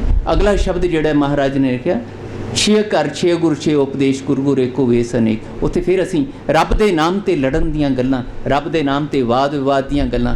ਮੈਂ ਜਿਸ ਤਰੀਕੇ ਨਾਲ ਰੱਬ ਦੀ ਵਿਆਖਿਆ ਕੀਤੀ ਹੈ ਉਹ ਸ੍ਰੇਸ਼ਟ ਹੈ, ਮੈਂ ਜਿਸ ਤਰੀਕੇ ਨਾਲ ਰੱਬ ਦੀ ਮਹਿਮਾ ਗਾਈ ਹੈ ਉਹ ਸ੍ਰੇਸ਼ਟ ਹੈ, ਤੇਰੀ ਨਹੀਂ। ਉੱਥੇ ਮਹਾਰਾਜ ਕਹਿੰਦੇ ਤੁਹਾਨੂੰ ਇਹ ਪਤਾ ਹੀ ਨਹੀਂ ਲੱਗਦਾ ਕਿ ਤੇਰਾ ਰੱਬ ਤੇ ਮੇਰਾ ਰੱਬ, ਇਹ ਜਿਹੜੀਆਂ ਇਹ ਨਾ ਸਮਝੀਆਂ, ਇਹਦੇ ਪਿੱਛੇ ਤੂੰ ਰੱਬ ਨੂੰ ਗਵਾ ਲਿਆ, ਰੱਬ ਦੀਆਂ ਗੱਲਾਂ ਤੇ ਕੀਤੀਆਂ ਤੂੰ, ਤੇ ਰੱਬ ਦੀਆਂ ਗੱਲਾਂ ਕਰਕੇ ਰੱਬ ਨੂੰ ਭੁਲਾ ਕੇ ਆਪਸ ਵਿੱਚ ਹੀ ਲੜ ਪਿਆ। ਮੈਂ ਤੇ ਤੈਨੂੰ ਰੱਬ ਨਾਲ ਗੱਲਾਂ ਕਰਨ ਦੀ ਜਾਚ ਸਿਖਾਉਣੀ। ਰੱਬ ਦੀਆਂ ਗੱਲਾਂ ਕਰਦਿਆਂ ਰੱਬ ਨਾਲ ਗੱਲਾਂ ਕਰਨੀਆਂ। ਤੂੰ ਤੇ ਰੱਬ ਦੀਆਂ ਗੱਲਾਂ ਕਰਦਿਆਂ ਰੱਬ ਨੂੰ ਪਿੱਛੇ ਛੱਡਤਾ, ਰੱਬ ਵੱਲ ਪਿੱਠ ਕਰ ਲਈ। ਤੇ ਆ ਜਾ ਮੈਂ ਤੈਨੂੰ ਦੱਸਾਂ ਵੀ ਤੇਰਾ ਰੱਬ ਵੱਡਾ ਕਿ ਮੇਰਾ ਰੱਬ ਵੱਡਾ, ਤੇਰਾ ਸ੍ਰੇਸ਼ਟ। ਮੇਰੇ ਅੰਦਰ ਔਰੰਗਜ਼ੇਬੀ ਬਿਰਤੀ ਪੈਦਾ ਹੋ ਗਈ। ਫਿਰ ਮਾਰ ਦਿਆਂਗਾ, ਖਤਮ ਕਰ ਦਿਆਂਗਾ। ਇਹ ਝੂਠ ਦੀ ਦੁਕਾਨ ਹੈ। ਕਹਿੰਦੇ ਦੁਕਾਨੇ ਬਾਤਲ ਹੈ, ਜਹਾਂਗੀਰ ਕਹਿੰਦਾ। ਇਹ ਤੇ ਗੁਰੂ ਅਰਜਨ ਦੇਵ ਪਾਤਸ਼ਾਹ ਦੀ, ਗੁਰੂ ਨਾਨਕ ਦੇ ਦਰਬਾਰ ਦੀ ਸੱਚੀ ਹੱਟੀ ਨਹੀਂ ਹੈ। ਇਹ ਤੇ ਦੁਕਾਨੇ ਬਾਤਲ ਹੈ, ਝੂਠ ਦੀ ਦੁਕਾਨਾਂ ਬੰਦ ਕਰ ਦੇਣੀ ਹੈ। ਇਹ 5 ਪੁਸ਼ਤਾਂ ਤੋਂ ਚਲਾ ਰਿਹਾ ਕਹਿੰਦਾ ਮੈਂ ਇੱਥੇ ਖੜ ਜਾਣਾ। ਮਹਾਰਾਜ ਕਹਿੰਦੇ ਨਹੀਂ, 6 ਕਰ 6 ਗੁਰ 6 ਉਪਦੇਸ਼ ਗੁਰ ਗੁਰ ਏਕੋ ਵੇਸ ਅਨੇਕ। ਇਹ ਵੱਖਰੇ ਵੱਖਰੇ ਰੂਪ ਹੋ ਸਕਦੇ ਆ, ਕਹਿਣ ਢੰਗ ਵੱਖਰਾ ਹੋ ਸਕਦਾ ਹੈ, ਉਹਦੀ ਸਿਫਤ ਸਲਾਹ ਦੇ ਸ਼ਬਦ ਵੱਖਰੇ ਵੱਖਰੇ ਹੋ ਸਕਦੇ ਆ, ਭਾਸ਼ਾ ਵੱਖਰੀ ਹੋ ਸਕਦੀ ਹੈ, ਤੁਹਾਡੇ ਅੰਦਰ ਦੀਆਂ ਬਿਰਤੀਆਂ ਵੱਖਰੀਆਂ ਵੱਖਰੀਆਂ ਹੋ ਸਕਦੀਆਂ। ਪਰ ਜੇ ਭਗਤ ਬਣ ਕੇ ਹਾਂ ਵਾਰੀ ਸਦਕੇ ਜਾਣ ਵਾਲੀ ਬਿਰਤੀ ਦੇ ਵਿੱਚ ਜਾ ਕੇ ਸਮਰਪਿਤ ਹੋ ਕੇ ਉਹਦੀ ਖੁਸ਼ੀ ਉਹਦੀ ਪ੍ਰਸੰਨਤਾ ਲੈਣ ਵਾਸਤੇ ਗੀਤ ਗਾਓਗੇ ਤਾਂ ਮਹਾਰਾਜ ਕਹਿੰਦੇ ਤੁਹਾਡੀ ਧਰਤੀ ਦੀਆਂ ਹੀ ਇਹ ਵਾਦ ਵਿਵਾਦ ਦੀਆਂ ਗੱਲਾਂ ਨਹੀਂ ਮੈਂ ਕਰ ਰਿਹਾ, ਇੱਥੇ ਤੇ ਸਾਰੇ ਬ੍ਰਹਿਮੰਡ ਦੇ ਵਿੱਚ ਕੋਟ ਬ੍ਰਹਿਮੰਡਾਂ ਵਿੱਚ ਇਹ ਕੌਤਕ ਵਾਪਰਿਆ। ਜਿੱਥੇ ਜਿੱਥੇ ਵੀ ਸੱਚੀ ਮੁੱਚੀ ਭਗਤ ਬਣ ਕੇ ਭਗਤਨ ਨੂੰ ਬਣ ਆਈ ਵਾਲੀ ਬਿਰਤੀ ਦੇ ਵਿੱਚ ਭਗਤੀ ਕਰ ਰਹੇ ਆ ਨਾ, ਸਾਰੇ ਆਨੰਦ ਵਿੱਚ ਹੈ। ਮਹਾਰਾਜ ਕਹਿੰਦੇ ਇਹੀ ਪੜ੍ਹਦੇ ਨੇ ਜਪਜੀ ਸਾਹਿਬ ਜੀ, ਤਿੱਥੈ ਖੰਡ ਮੰਡਲ ਵਰ ਪੰਡ ਜੇ ਕੋ ਕਥੈ ਤਾਂਤ ਨਾ ਤਿੱਥੈ ਲੋ ਲੋ ਆਕਾਰ ਜਿਵ ਜੀ ਹੁਕਮ ਤਵੈ ਤਿਵ ਕਰ ਵੇਖੇ। ਹਾਂ, ਇਸ ਤੋਂ ਪਹਿਲਾਂ ਜਿਹੜੀ ਤੁਕ ਹੈ ਕਰਮ ਖੰਡ ਕੀ ਬਾਣੀ ਸੋ ਤਿੱਥੈ ਹੋਰ ਨਾ ਕੋਈ ਹੋਰ, ਤਿੱਥੈ ਜੋਧ ਮਹਾਬਲਸੂਰ ਤਿਨ ਮੈਂ ਰਾਮ ਰਹਿਆ ਭਰਪੂਰ ਹੋ ਕੇ। ਤਿੱਥੈ ਸੀਤੋ ਸੀਤਾ ਮੈਂ ਮਾਏ ਤਾ ਕੇ ਰੂਪ ਨਾ ਕਥਨੇ ਜਾਏ, ਨਾਉ ਮਰੈ ਨਾ ਠਾਗੇ ਜਾਹੇ ਜਿਨ ਕੈ ਰਾਮ ਵਸੈ ਮਨ ਮਾਹੇ। ਤਿੱਥੈ ਭਗਤ ਵਸੈ ਕੇ ਲੋ, ਕੇ ਲਫ਼ਜ਼ ਨੂੰ ਲਮਕਾ ਕੇ ਪੜ੍ਹਨਾ। ਤਿੱਥੈ ਭਗਤ ਵਸੈ ਕੇ ਲੋ ਦਾ ਮਤਲਬ ਕਿੰਨਿਆਂ ਹੀ ਲੋਕਾਂ ਦੇ। ਇੱਥੇ ਕੇ ਦਾ ਅਰਥ ਹੈ ਅਣਗਿਣਤ ਲੋ ਮਤਲਬ ਲੋਕ, ਲੋਕਾਈ। ਜਿਵੇਂ ਆਹ ਪਲੈਨਟ ਹੈ ਸਾਡਾ, ਮਹਾਰਾਜ ਕਹਿੰਦੇ ਇੱਦਾਂ ਦੇ ਕਿੰਨੇ ਹੀ ਕੇਤੀਆਂ ਕਰਮ ਭੂਮੀ ਮੇਰ ਕੇਤੇ, ਕਿੰਨੀਆਂ ਹੀ ਇਸ ਤਰ੍ਹਾਂ ਦੀਆਂ ਕਰਮ ਭੂਮੀਆਂ ਨੇ ਜਿੱਥੇ ਰੱਬ ਦੀ ਚਰਚਾ ਹੋ ਰਹੀ ਹੈ। ਕੇਤੇ ਇੰਦ ਚੰਦ ਸੂਰ ਕੇਤੇ ਮੰਡਲ ਦੇ ਕੇਤੇ ਸਿੱਧ ਬੁੱਧ। ਤੁਸੀਂ ਆਪਣੇ ਮਹਾਤਮਾ ਬੁੱਧ ਦੀ ਗੱਲ ਕਰੋ, ਮਹਾਰਾਜ ਕਹਿੰਦੇ ਇੱਥੇ ਕਿੰਨੇ ਮਹਾਤਮਾ ਬੁੱਧ ਨੇ, ਕਿੰਨੇ ਹੀ ਇੱਥੇ ਇੰਦਰ ਦੇਵਤੇ, ਕਿੰਨੇ ਹੀ ਇੱਥੇ ਹੋਰ ਬ੍ਰਹਮੇ, ਕੇਤੇ ਬ੍ਰਹਮੇ ਘਾੜਤ ਘੜੀਆਂ। ਇੱਥੇ ਅਨੰਤ ਬ੍ਰਹਮੇ ਨੇ ਜਿਹੜੇ ਘਾੜਤ ਘੜਨ ਵਿੱਚ ਲਾਏ ਹੋਏ। ਤੁਸੀਂ ਤੇ ਇੱਕ ਬ੍ਰਹਮਾ ਦੀ ਅੰਦਰ ਦੀ ਗੱਲ ਕਰੀ ਜਾਂਦੇ ਹੋ। ਵਾਦ ਵਿਵਾਦ ਵਿੱਚ ਮਤ ਪਾਓ। ਮਹਾਰਾਜ ਕਹਿੰਦੇ ਜੇ ਆਨੰਦ ਦੀ ਅਵਸਥਾ ਸੋਹਲੇ ਰਾਹੀਂ ਮੰਨਣੀ ਹੈ, ਗੁਰ ਗੁਰ ਏਕੋ ਵੇਸ ਅਨੇਕ। ਬਾਬਾ ਜੈ ਕਰ ਕਰਤੇ ਕੀਰਤ ਹੋਏ ਸੋ ਘਰ ਰਾਖ। ਵਡਾਈ ਤੋਂ ਮੇਰੀ ਬੇਨਤੀ ਹੈ ਪਾਤਸ਼ਾਹ, ਉੱਥੇ ਰੱਖ ਲਓ ਮੈਨੂੰ, ਮੇਰਾ ਹਿਰਦਾ ਉਹ ਜਿਹਾ ਬਣਾ ਦਿਓ, ਮੇਰਾ ਘਰ ਉਹ ਜਿਹਾ ਬਣਾ ਦਿਓ ਜਿੱਥੇ ਸਦਕੇ ਜਾਣ ਵਾਲੀ ਤੇਰੀ ਵਡਿਆਈ, ਤੇਰਾ ਸੋਹਿਲਾ, ਤੇਰੀ ਸਿਫਤ ਸਲਾਹ ਚੱਲਦੀ ਰਹੇ ਅਤੇ ਉਹ ਸਿਫਤ ਸਲਾਹ ਦੇ ਵਿੱਚੋਂ ਜੋ ਨਿਕਲੇ ਉਹ ਤੇਰੇ ਮਿਲਾਪ ਵਾਲਾ ਆਨੰਦ ਨਿਕਲੇ। ਮਹਾਰਾਜ ਕਹਿੰਦੇ ਅਜੇ ਨਹੀਂ ਹੈ, ਅਜੇ ਤੇ ਕਾਮ ਕ੍ਰੋਧ ਨਗਰ ਬਹੁ ਭਰਿਆ। ਪਰ ਜੇ ਇਸ ਕਾਮ ਕ੍ਰੋਧ ਨਾਲ ਮੈਲੇ ਹੋਏ ਮਨ ਦੇ ਰਾਹੀਂ ਗੁਰੂ ਨਾਲ ਜੁੜੋ ਜਾਓਗੇ ਨਾ, ਮਿਲ ਸਾਧੂ ਖੰਡਲ ਖੰਡਾ ਹੈ, ਕਰ ਸਾਧੂ ਅੰਜਲੀ। ਅੰਜਲੀ ਦਾ ਮਤਲਬ ਇਹ 2 ਹੱਥ ਇਹਦੇ 'ਚ ਫੁੱਲ ਲੈ ਕੇ ਅਤੇ ਫਿਰ ਉਹ ਚੜ੍ਹਾਏ ਜਾਂਦੇ ਹਨ, ਬੇਨਤੀਆਂ ਕੀਤੀਆਂ ਜਾਂਦੀਆਂ। ਉਹ ਬੇਨਤੀਆਂ ਰੂਪ ਜੁੜੇ ਹੋਏ ਹੱਥਾਂ ਉਹਨੂੰ ਅੰਜਲੀ ਕਹਿੰਦੇ ਹੈ, ਜਿਹਦੇ ਵਿੱਚ ਪਿਆਰ ਹੈ, ਵਿਹਾਰ ਨਹੀਂ ਹੈ, ਆਰਤੀਆਂ ਵਾਲੇ ਦੀਵੇ ਥਾਲੀਆਂ ਵਾਲਾ ਕਰਮਕਾਂਡ ਨਹੀਂ ਹੈ, ਜਿਹਦੇ ਵਿੱਚ ਸੱਚੀ ਮੁੱਚੀ ਹਾਂ ਵਾਰੀ ਜਿਤ ਸੋਈ ਲੈ ਸਦਕੇ ਜਾਣ ਦੀ ਗੱਲ, ਅੰਦਰ ਦੀ ਤੜਪ ਦੀ ਗੱਲ, ਸੱਚੀ ਮੁੱਚੀ ਸੁੱਚੀ ਪਤਨੀ ਬਣ ਕੇ ਪਤੀ ਨੂੰ ਰਿਝਾਉਣ ਦੀ ਗੱਲ, ਪਤੀ ਨਾਲ ਆਨੰਦਮਈ ਰਿਸ਼ਤਾ ਬਣਾਉਣ ਦੀ ਗੱਲ, ਜਿੱਥੇ ਉਹ ਵਿਆਕੁਲਤਾ ਹੈ, ਉਹ ਵੈਰਾਗ ਹੈ। ਇਸੇ ਕਰਕੇ ਮਨ ਚਾਉ ਪਿਆ ਬੈਰਾਗੀ। ਹੁਣ ਸਮਾਂ ਨਹੀਂ ਹੈ, ਮੈਂ ਹੋਰ ਗੱਲ ਕਰਾਂਗੇ। ਸਾਧੂ ਖੰਡਲ ਖੰਡਾ ਹੈ, ਪੂਰਬ ਲਿਖਤ ਲਿਖੇ ਗੁਰ ਪਾਇਆ। ਮਨ ਹਰ ਲੇਵ ਮੰਡਲ ਮੰਡਾ ਹੈ, ਕਰ ਸਾਧੂ ਅੰਜਲੀ ਪੁੰਨ ਵੱਡਾ ਹੈ। ਕਰ ਡੰਡੌਤ ਝੁਕ ਜਾ ਤੇ ਝੁਕਿਆ ਹੀ ਰਹਿ, ਡੰਡੌਤ ਬੰਦਨ ਅਨਕ ਬਾਰ। ਗਿਣਤੀਆਂ ਵਿੱਚ ਮਤ ਪੈ ਕਿ ਕਿੰਨੀ ਵਾਰੀ ਮੱਥਾ ਟੇਕਿਆ, ਐਦਾਂ ਮੱਥਾ ਟੇਕਿਆ ਕਿ ਉੱਦਾਂ ਮੱਥਾ ਟੇਕਿਆ। ਉਹ ਭਲਿਆ ਇਹ ਕਿਹੜੇ ਕਰਮਕਾਂਡੀ ਦਿਖਾਵਿਆਂ 'ਚ ਪਿਆ। ਪਿਆਰ ਦੇ ਵਿੱਚ ਗਿਣਤੀਆਂ ਮਿਣਤੀਆਂ ਨਹੀਂ ਹੁੰਦੀਆਂ, ਪਿਆਰ ਦੇ ਵਿੱਚ ਦਿਖਾਵੇ ਨਹੀਂ ਹੁੰਦੇ। ਪਿਆਰ ਵਿੱਚ ਤੇ ਸੌਂਕੇ ਛੁਪਾਉਣਾ ਹੁੰਦਾ, ਮੇਰੇ ਪਿਆਰ ਨੂੰ ਕਿਤੇ ਨਜ਼ਰ ਹੀ ਨਾ ਲੱਗ ਜਾਏ ਦੇਖਣ ਵਾਲਿਆਂ ਦੀ। ਉਹ ਤੇ ਛੁਪਾਉਂਦੇ ਨੇ ਪਿਆਰ ਕਰਨ ਵਾਲੇ। ਤੇ ਕਾਏ ਰੇ ਬਕ ਬਾਦ ਲਾਇਓ ਜਿਨ ਹਰ ਪਾਇਓ ਤਿਨੇ ਛੁਪਾਇਓ। ਇਹ ਦੁਨੀਆ ਵਾਸਤੇ ਨਹੀਂ ਹੁੰਦੀ ਹੈ ਪਿਆਰ ਦੇ ਰਿਸ਼ਤੇ ਜਿਹੜੇ ਹੁੰਦੇ ਨਾ, ਇਹ ਤੇ ਅੰਦਰ ਦੀਆਂ ਖੇਡਾਂ ਹੁੰਦੀਆਂ ਨੇ। ਮਹਾਰਾਜ ਕਹਿੰਦੇ ਗਰ ਡੰਡੌਤ ਪੁੰਨ ਵੱਡਾ ਹੈ, ਬੜਾ ਵੱਡਾ ਪੁੰਨ ਹੈ। ਮਾਰੀ ਤੇ ਜੇ ਤੈਨੂੰ ਕਰਨਾ ਆ ਜਾਏ, ਝੁਕਣਾ ਆ ਜਾਏ। ਅਜੇ ਤੈਨੂੰ ਝੁਕਣਾ ਨਹੀਂ ਆ ਰਿਹਾ, ਅਜੇ ਤੇ ਮੈਂ ਕਰ ਡੰਡੌਤ ਪੁੰਨ ਵੱਡਾ ਹੈ। ਅੱਗੇ ਮਹਾਰਾਜ ਸਾਡੀ ਗੱਲ ਕਰਾਂ, ਸਾਕਤ ਟੁੱਟਿਆ ਹੋਇਆ ਬੰਦਾ ਮਰ ਗਿਆ, हर रसाद ना जानिया। गल्लां बड़ियां करेगा, रब दियां गल्लां करेगा, पर आप रब नालों टुटिया होया ते दूजिਆਂ ਨੂੰ ਤੋੜਨ ਵਾਲੇ ਪਾਸੇ ਤੇ ਤੁਰੇਗਾ। ਕਿਸੇ ਦੀ ਟੁੱਟੀ ਜੁੜੀ ਹੋਈ ਲਿਵ ਨੂੰ ਤੋੜਨ ਵਾਲੇ ਪਾਸੇ ਵਾਦਾਂ 'ਚ ਪਾ ਕੇ ਦੁਬਦਾ 'ਚ ਪਾ ਦੇ, ਜਿਵੇਂ ਅੱਜ ਅਸੀਂ ਪਾ ਰਹੇ ਹਾਂ ਗੁਰਬਾਣੀ ਦੇ ਨਾਮ 'ਤੇ ਅਸੀਂ ਲੜ ਝਗੜ ਕੇ। ਚੰਗੇ ਭਲੇ ਵਿਚਾਰੇ ਜਿਹੜੇ ਪੜ੍ਹ ਰਹੇ ਨੇ ਉਹਨਾਂ ਨੂੰ ਵੀ ਅਸੀਂ ਤੋੜਨ ਵਾਲੇ ਪਾਸੇ ਲੱਗੇ ਹਾਂ। ਗਲਤ ਪੜ੍ਹ ਲਿਆ ਤਾਂ ਕੀ ਹੋਇਆ, ਆਪ ਹੀ ਪੜ੍ਹਾ ਲੈਣਗੇ। ਨੇਕੀ ਹੋਰਾਂ ਨੇ ਲਿਖਿਆ, ਡਾਕਟਰ ਜਸਵੰਤ ਸਿੰਘ ਨੇਕੀ ਹੋਰਾਂ ਨੇ, ਕਹਿੰਦੇ ਮੇਰੀ ਬੇਬੇ ਉਹ ਅਨਪੜ੍ਹ ਸੀਗੀ ਅਤੇ ਉਹਨੂੰ ਪੜ੍ਹਨਾ ਨਹੀਂ ਸੀ ਆਉਂਦਾ ਅਤੇ ਉਹ ਇੱਦਾਂ ਹੀ ਪੜ੍ਹਦੀ ਸੀ। ਤੇਰਾ ਤੇ ਕੀਤਾ ਮੈਂ ਜਾਤਿਓ ਨਹੀਂ, ਮੈਨੂੰ ਤਾਂ ਜੋਗ ਕੀਤਾ ਹੋਈ, ਮੈਂ ਤਾਂ ਨਿਰਗੁਣਿਆ ਰੇ, ਕੋਈ ਗੁਣ ਨਹੀਂ, ਮੈਂਡਾ ਕੋਈ ਗੁਣ ਨਹੀਂ। ਅਤੇ ਕਹਿੰਦੇ ਮੈਂ ਉਹਨੂੰ ਆਖਿਆ ਵੀ ਬੇਬੇ ਤੂੰ ਤਾਂ ਬਾਣੀ ਗਲਤ ਪੜ੍ਹੀ ਜਾਂਦੀ। ਅਤੇ ਬੇਬੇ ਨੇ ਜਵਾਬ ਕੀ ਦਿੱਤਾ ਹੈ, ਪੁੱਤਰਾ ਜਿਸ ਤਰ੍ਹਾਂ ਮੈਂ ਸੁਣਾਉਣੀ ਪਈਆਂ ਨਾ ਉਹ ਸੁਣਨਾ ਪਿਆ ਹੈ, ਆਪੇ ਠੀਕ ਕਰ ਲਈ ਸੀ, ਆਪੇ ਠੀਕ ਕਰ ਗਈ ਸੀ। ਜਿਸ ਤਰ੍ਹਾਂ ਮੈਂ ਸੁਣਾਉਣੀ ਪਈਆਂ ਉਹ ਸੁਣਨਾ ਪਿਆ ਹੈ। ਬਿਰਤੀ ਮੈਂ ਸੁਣਾਉਣਾ ਪਾਤਸ਼ਾਹ ਤੁਹਾਨੂੰ, ਮੇਰੇ ਸੋਹਲੇ ਨੂੰ, ਮੈਨੂੰ ਤਾਂ ਨਹੀਂ ਗਾਉਣਾ ਆਉਂਦਾ, ਪਰ ਤੁਸੀਂ ਕਿਰਪਾ ਕਰਕੇ ਗਵਾ ਲਓ ਮੇਰੇ ਕੋਲੋਂ। ਗਲਤ ਵੀ ਹੋਏਗਾ ਤਾਂ ਉਹ ਵੀ ਤੁਸੀਂ ਪ੍ਰਵਾਨ ਕਰ ਲਿਓ ਪਾਤਸ਼ਾਹ। ਮੈਨੂੰ ਨਹੀਂ ਪਤਾ ਠੀਕ ਹੁੰਦਾ ਕਿ ਗਲਤ ਹੁੰਦਾ ਹੈ, ਜੋ ਵੀ ਹੁੰਦਾ ਹੈ ਉਹਨੂੰ ਪਿਆਰ ਵਿੱਚ ਪ੍ਰਵਾਨ ਕਰ ਲਿਓ। ਇਹੀ ਅਰਦਾਸ ਰੋਜ਼ ਕਰਦੇ ਹਾਂ, ਪਾਤਸ਼ਾਹ ਗਾਵਿਆ ਸੁਣਿਆ ਆਪਣੇ ਦਰ 'ਤੇ ਪ੍ਰਵਾਨ ਕਰਿਓ। ਗਲਤ ਪੜ੍ਹਿਆ ਮਾफ़ ਕਰ ਦਿਓ, ਪਰ ਜੋ ਪੜ੍ਹਿਆ ਤੁਸੀਂ ਪੜ੍ਹਾਇਆ ਸੀ ਉਹਨੂੰ ਪ੍ਰਵਾਨ ਕਰ ਲਓ। ਇਹ ਹੈ ਰਿਸ਼ਤੇ ਜਿਹੜੇ ਮਹਾਰਾਜ ਕਹਿੰਦੇ ਮੈਂ ਤੁਹਾਡੇ ਬਣੇ ਦੇਖਣਾ ਚਾਹੁੰਦਾ ਹਾਂ। ਇਹਨੂੰ ਦਿਖਾਵੇ ਦਾ, ਦੰਭ ਦਾ, ਕਰਮਕਾਂਡ ਦਾ ਰੂਪ ਮਤ ਦਿਓ। ਕਰ ਡੰਡੌਤ ਪੁੰਨ ਵੱਡਾ ਹੈ, ਸਾਕਤ ਹਰ ਰਸ ਸਾਧ ਨਾ ਜਾਣਿਆ, ਤਿਨ ਅੰਤਰ ਹਉਮੈ ਕੰਡਾ ਹੈ। ਇਹ ਚੁਭਣਾ ਜਿਉਂ ਚੱਲੈ, ਯਾਤਰਾ ਚੱਲ ਰਹੀ ਹੈ। ਮਹਾਰਾਜ ਕਹਿੰਦੇ ਸਫ਼ਰ 'ਤੇ ਹੋ, ਅਤੇ ਜਿਵੇਂ ਜਿੱਦਾਂ ਪੈਰ 'ਚ ਲੱਗਿਆ ਕੰਡਾ ਚੱਲਦਿਆਂ ਚੋਭ ਦਿੰਦਾ ਨਾ, ਇੱਦਾਂ ਹਉਮੈ ਦਾ ਕੰਡਾ ਇਸ ਜ਼ਿੰਦਗੀ ਦੇ ਸਫ਼ਰ 'ਤੇ ਤੁਹਾਨੂੰ ਮੈਂ ਕੀਤਾ, ਮੈਂ ਕਥਾ ਕੀਤੀ, ਮੈਂ ਦਾਨ ਪੁੰਨ ਕੀਤਾ, ਮੈਂ ਇਹ ਕੀਤਾ, ਮੈਂ ਕਲਾਸਾਂ ਲਵਾਤੀਆਂ, ਮੈਂ ਇਹ ਕਰਤਾ, ਮੈਂ ਗੁਰਦੁਆਰੇ ਬਣਾਤੇ, ਮੈਂ ਗ੍ਰੰਥ ਰਚਤੇ, ਮੈਂ ਤੋਂ ਮਹਾਰਾਜ ਕਹਿੰਦੇ ਸ਼ੁਰੂ ਕਰਕੇ ਮੈਂ ਤੀ ਮੁੱਕ ਜਾਂਦੀ ਤੁਹਾਡੀ ਜ਼ਿੰਦਗੀ। ਅਤੇ ਮਹਾਰਾਜ ਕਹਿੰਦੇ ਤੂੰ ਦੀ ਤਾਂ ਵਾਰੀ ਹੀ ਨਹੀਂ ਆਉਂਦੀ, ਉਹ ਤੁਹਾਡੀ ਤੂੰ ਵੀ ਮੈਂ ਦਾ ਸ਼ਿਕਾਰ। ਮਹਾਰਾਜ ਕਹਿੰਦੇ ਮੈਂ ਇੰਨੀ ਬਾਣੀ ਜਾਣਦਾ, ਮੈਂ ਇੰਨੀ ਬਾਣੀ ਪੜ੍ਹੀ। ਮਹਾਰਾਜ ਕਹਿੰਦੇ ਤੂੰ ਕਦੋਂ ਕੀਤਾ, ਤੁਸੀਂ ਤੂੰ ਕਰਤਾ, ਤੂੰ ਹੁਆ ਕਰਨਾ ਸੀਗਾ, ਉੱਥੇ ਆਉਣਾ ਸੀ, ਹੋਣਾ ਸੀ, ਤੂੰ ਕਰਤਾ, ਤੂੰ ਹੁਆ ਹੋਣਾ ਸੀ, ਪਰ ਤੂੰ ਕਰਤਾ ਅਤੇ ਮੈਂ ਹੁਆ, ਅਤੇ ਮੈਂ ਤੇ ਸ਼ੁਰੂ ਕੀਤੇ, ਮੈਂ ਤੂੰ ਕਰਦੇ ਵਿੱਚ ਵੀ ਮੈਂ ਆ ਗਈ।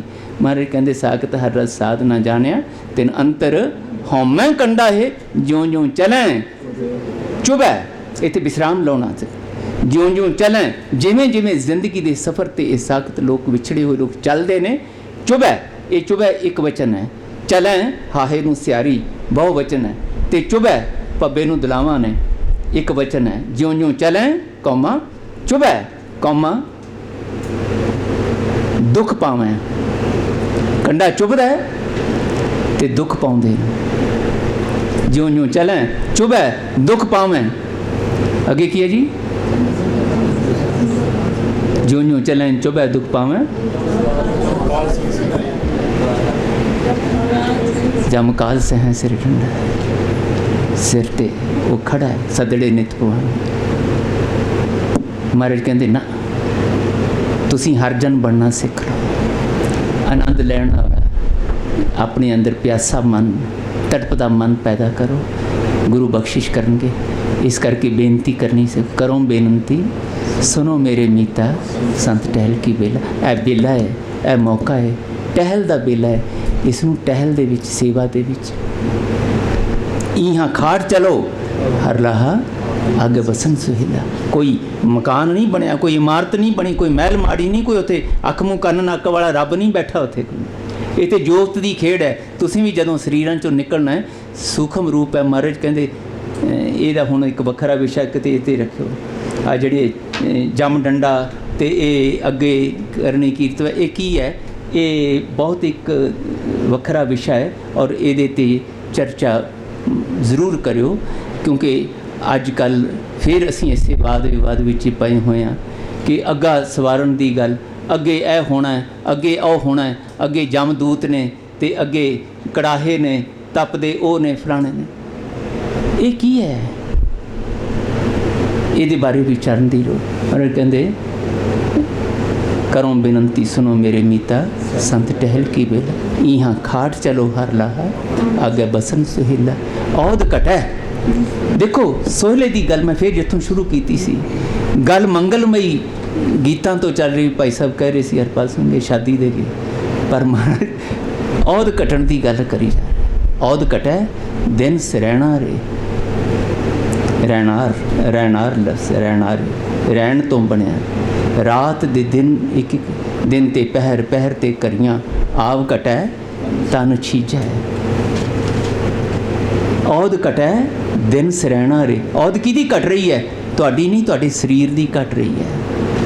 मन गुरमिल काज सवारे आखो रोज़ अपने सौण तो पहला भी आखो। महाराज कहते मन गुरमिल काज सवारे ये संसार बेकार संसे मैं डुब जाएगा जे ना ये मिल साधु खंडर खंडा है वाली जे ਜਾਂ ਸਾਧੂ ਦੇ ਨਾਲ ਸਾਧੂ ਦੇ ਪਿਆਰਿਆਂ ਨਾਲ ਜੁੜ ਬੈਠਣ ਦਾ ਤੇ ਸੋਹਿਲਾ ਗਾਉਣ ਦਾ ਤੈਨੂੰ ਚੱਜ ਨਾ ਆਇਆ ਡੁੱਬੇਗਾ। ਇਹ ਵਿਕਾਰਾਂ ਦੇ ਸਾਗਰ 'ਚ ਡੁੱਬੇਗਾ ਤੇ ਸੁੱਤਾ ਸੁੱਤਾ ਡੁੱਬ ਗਿਆ ਮਰ ਜਾਏਗਾ। ਮਹਾਰਾਜ ਕਹਿੰਦੇ ਮੈਂ ਤੈਨੂੰ ਮਰਿਆ ਨਹੀਂ ਦੇਖਣਾ ਚਾਹੁੰਦਾ, ਮੈਂ ਤੈਨੂੰ ਅਕਾਲ ਚਲਾਣਾ ਕਰਦਾ ਦੇਖਣਾ ਚਾਹੁੰਦਾ। ਮਰਨ ਵਿੱਚ ਤੇ ਅਕਾਲ ਚਲਾਣੇ 'ਚ ਬੜਾ ਫਰਕ ਹੈ। ਕਦੀ ਫੇਰ ਗੱਲ ਕਰਾਂ। ਗੁਰਪੁਰੀ ਸੁਧਾਰੇ ਗੁਰੂ ਕਾ ਸਿੱਖ गुरु दी पुरी वल चाले पाए अकाल जी वल चाले पाए मरना नहीं है। मारे कहते ना मरे ना ठागे जाए जिन कह राम वसै मन आए। भुलों चुकां दी खिमा फतेह बुलाओ जी। वाहिगुरू जी का खालसा। मैनू पता नहीं लगता कोई समय सुमें दा ਜਦੋਂ ਵੀ ਕਿਸੇ ਵਿਸ਼ੇ ਤੇ ਗੱਲ ਹੋ ਰਹੀ ਹੋਵੇ ਨਾ ਤਾਂ ਸੱਚਮੁੱਚ ਸਮੇਂ ਦਾ ਨਹੀਂ ਪਤਾ ਲੱਗਦਾ। ਹਰੇਕ ਵਿਸ਼ਾ ਆਪਣੇ ਆਪ ਵਿੱਚ ਬੜਾ ਵੱਡਾ ਹੈ, ਬੜਾ ਉਸ ਦੇ ਉੱਤੇ ਸਮਾਂ ਲਗਾਇਆ ਜਾ ਸਕਦਾ। ਜਿਵੇਂ ਸਿੰਘ ਸਾਹਿਬ ਕਹਿੰਦੇ ਕਿ ਇਸ ਵਿਸ਼ੇ 'ਤੇ ਫਿਰ ਅੱਗੇ ਡਿਸਕਸ ਕਰਾਂਗੇ। ਇੱਕ ਇੱਕ ਵਿਸ਼ੇ 'ਚੋਂ ਇੱਕ ਇੱਕ ਸ਼ਬਦ ਵਿੱਚੋਂ ਬੜੇ ਸਾਰੇ ਵਿਸ਼ੇ ਅੱਗੇ ਨਿਕਲਦੇ ਨੇ। ਸੋ ਬਹੁਤ ਬਹੁਤ ਧੰਨਵਾਦ ਸਤਿਕਾਰਯੋਗ ਸਿੰਘ ਸਾਹਿਬ ਪ੍ਰੋਫੈਸਰ ਮਨਜੀਤ ਸਿੰਘ ਜੀ ਹੋਰਾਂ ਦਾ, ਜਿਨ੍ਹਾਂ ਨੇ ਅੱਜ ਸਾਨੂੰ ਦੋ ਵਿਸ਼ਿਆਂ ਦੇ ਬਾਰੇ ਵਿਸਥਾਰ ਦੇ ਵਿੱਚ ਜਾਣਕਾਰੀ ਦਿੱਤੀ। ਜਿਹੜੀ ਬਾਣੀ ਨੂੰ ਅਸੀਂ ਰੋਜ਼ ਰਾਤ ਨੂੰ ਪੜ੍ਹਦੇ ਹਾਂ, ਸੱਚਮੁੱਚ ਅਸੀਂ ਪੜ੍ਹ ਛੱਡਦੇ ਹਾਂ, ਕੇਵਲ ਪੜ੍ਹ ਛੱਡਦੇ ਹਾਂ। ਆਪਣੇ ਆਪ ਨੂੰ ਸੁਣਾ ਕੇ ਪੜ੍ਹੀਏ ਤਾਂ ਸ਼ਾਇਦ ਥੋੜ੍ਹਾ ਬਹੁਤ ਫਰਕ ਪੈ ਜਾਵੇ। ਅਸੀਂ ਤਾਂ ਕਿਸੇ ਹੋਰ ਨੂੰ ਕੀ ਆਪਣੇ ਆਪ ਨੂੰ ਵੀ ਨਹੀਂ ਸੁਣਾਉਂਦੇ। ਜੇ ਆਪਣੇ ਆਪ ਨੂੰ ਸੁਣਾਵਾਂਗੇ ਕੁਝ ਪਤਾ ਲੱਗ ਜਾਏਗਾ। ਜ਼ੁਬਾਨ ਬੋਲ ਰਹੀ ਹੈ, ਕੰਨ ਸੁਣਦੇ ਹੋਣਗੇ, ਕਿਤੇ ਸਮਝ ਆ ਜਾਏਗੀ। ਪੜ੍ਹੀਏ, ਵਿਚਾਰੀਏ, ਸਮਝੀਏ ਅਤੇ ਫਿਰ ਦ੍ਰਿੜ ਕਰੀਏ। ਇਹੀ ਆਪਾਂ ਮਨੋਰਥ ਲੈ ਕੇ ਇੱਥੇ ਚੱਲ ਰਹੇ ਹਾਂ। ਮੈਂ ਬੇਨਤੀ ਕਰਾਂਗਾ ਸਤਿਕਾਰਯੋਗ ਚੇਅਰਮੈਨ ਸਾਹਿਬ ਵੀਰ ਜਤਿੰਦਰਪਾਲ ਸਿੰਘ ਜੀ ਗੋਲਡੀ ਵੀਰ ਜੀ ਸਿੰਘ ਸਾਹਿਬ ਦਾ ਸਨਮਾਨ ਕਰਨਗੇ। ਸਰਦਾਰ ਸਤਨਾਮ ਸਿੰਘ ਜੀ, ਭਾਈ ਹਰਜੀਤ ਸਿੰਘ ਜੀ, ਵੀਰ ਗੁਰਮੀਤ ਸਿੰਘ ਜੀ ਸਿੰਘ ਸਾਹਿਬ ਨੂੰ ਮਾਨ ਤੇ ਸਭ ਤੋਂ ਵੱਡਾ ਤੁਸੀਂ ਸੁਣ ਲਿਆ ਤੇ ਬਾਬਰੇ ਪੜ੍ਹਨ ਦੀਆਂ ਗੱਲਾਂ ਸੁਣੀਆਂ। ਆ ਜਾਓ ਵੀਰ ਜੀ, ਗੁਰਮੀਤ ਸਿੰਘ ਜੀ ਆ ਮੌਤ ਦੀਆਂ ਗੱਲਾਂ ਸੁਣੀਆਂ ਤੇ ਬਾਦਸ਼ਾਹ ਜੀ ਮੰਨਦੇ। ਗੁਰੂ ਸਾਹਿਬ ਕਹਿੰਦੇ ਮੈਂ ਇਹਨੂੰ ਸ਼ਗਨ ਬਣਾ ਕੇ ਕਿਉਂ ਸ਼ਗਨ ਬਣਾ ਕੇ ਸੁਣੀਆਂ ਮੇਰੇ ਲਈ ਇਹੀ ਸਭ ਤੋਂ ਵੱਡਾ। ਗੁਰੂ ਸਾਹਿਬ ਕਿਰਪਾ ਕਰਨ ਜੀ। ਦੇਖੋ ਹਰ ਮੈਂ ਹੁਣੇ ਗੱਲ ਕਿਹਾ ਜੀ, ਹਰ ਗੱਲ ਵਿੱਚੋਂ ਇੱਕ ਵਿਸ਼ਾ ਨਿਕਲਦਾ ਹੈ। ਬੋਲੇ ਸੋ ਨਿਹਾਲ, ਸਤਿ ਸ੍ਰੀ ਅਕਾਲ। ਇੱਕ ਵਾਰੀ ਫੇਰ ਬਹੁਤ ਬਹੁਤ ਧੰਨਵਾਦ ਸਿੰਘ ਸਾਹਿਬ ਜੀ ਦਾ, ਜਿਨ੍ਹਾਂ ਨੇ ਸਮਾਂ ਕੱਢਿਆ, ਸਾਨੂੰ ਸਮਾਂ ਬਖਸ਼ਿਆ। ਹੁਣ ਮੈਂ ਬੇਨਤੀ ਕਰਾਂਗਾ ਗੁਰਮਤਿ ਕਾਲਜ ਦੇ ਚੇਅਰਮੈਨ ਵੀਰ ਜਤਿੰਦਰਪਾਲ ਸਿੰਘ ਜੀ ਗੋਲਡੀ ਵੀਰ ਜੀ ਸਿੰਘ ਸਾਹਿਬ ਦਾ ਤੇ ਸਾਰੀਆਂ ਸੰਗਤਾਂ ਦਾ ਧੰਨਵਾਦ ਕਰਨਗੇ। ਗੋਲਡੀ ਵੀਰ ਜੀ।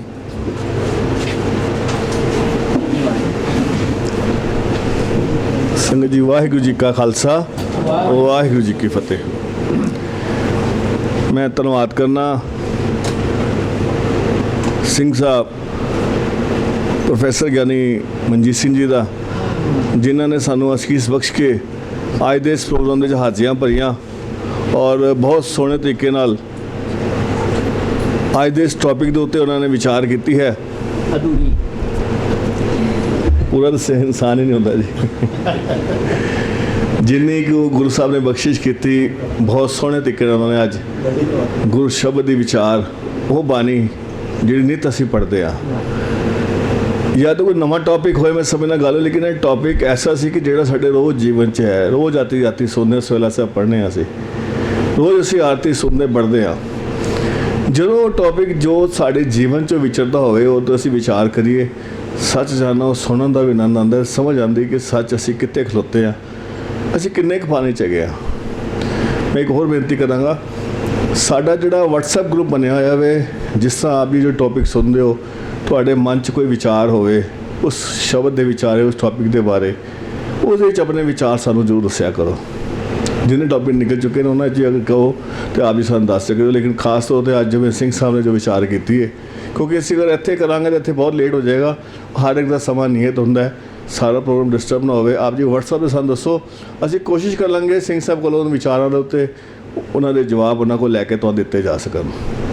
ਔਰ ਅਸੀਂ ਗੁਰੂ ਸਾਹਿਬ ਮਿਹਰ ਕਰਨ, ਆਪਣੇ ਵੱਲੋਂ ਉਪਰਾਲੇ ਕੋਸ਼ਿਸ਼ ਕਰ ਰਹੇ ਕਿ ਬਹੁਤ ਸੋਹਣੇ ਤਰੀਕੇ ਨਾਲ ਤੁਹਾਡੇ ਅੱਗੇ ਲਿਆ ਸਕੀਏ। ਮੈਂ ਧੰਨਵਾਦ ਕਰਨਾ ਸਿੰਘ ਸਾਹਿਬ ਦਾ, ਜਿਨ੍ਹਾਂ ਨੇ ਫਿਰ ਦੁਬਾਰਾ ਅਸੀਂ ਝੋਲੀ ਅੱਡੀ ਸੀ ਅਤੇ ਉਹਨਾਂ ਸਾਨੂੰ ਅਸੀਸ ਬਖਸ਼ੀ ਹੈ। ਅੱਗੇ ਵੀ ਇਸੇ ਵਿੱਚ ਸੰਗਤ ਹੁਕਮ ਕਰੇਗੀ। ਆਸ ਕਰਾਂਗੇ ਸਾਨੂੰ ਇਹੋ ਜਿਹੇ ਵਿਦਵਾਨਾਂ ਦੀ ਲੋੜ ਹੈ ਜਿਹੜੇ ਸਾਨੂੰ ਰਾਹੇ ਪਾ ਸਕਣ, ਕੁਰਾਹੇ ਤੋਂ ਬਚਾ ਸਕਣ।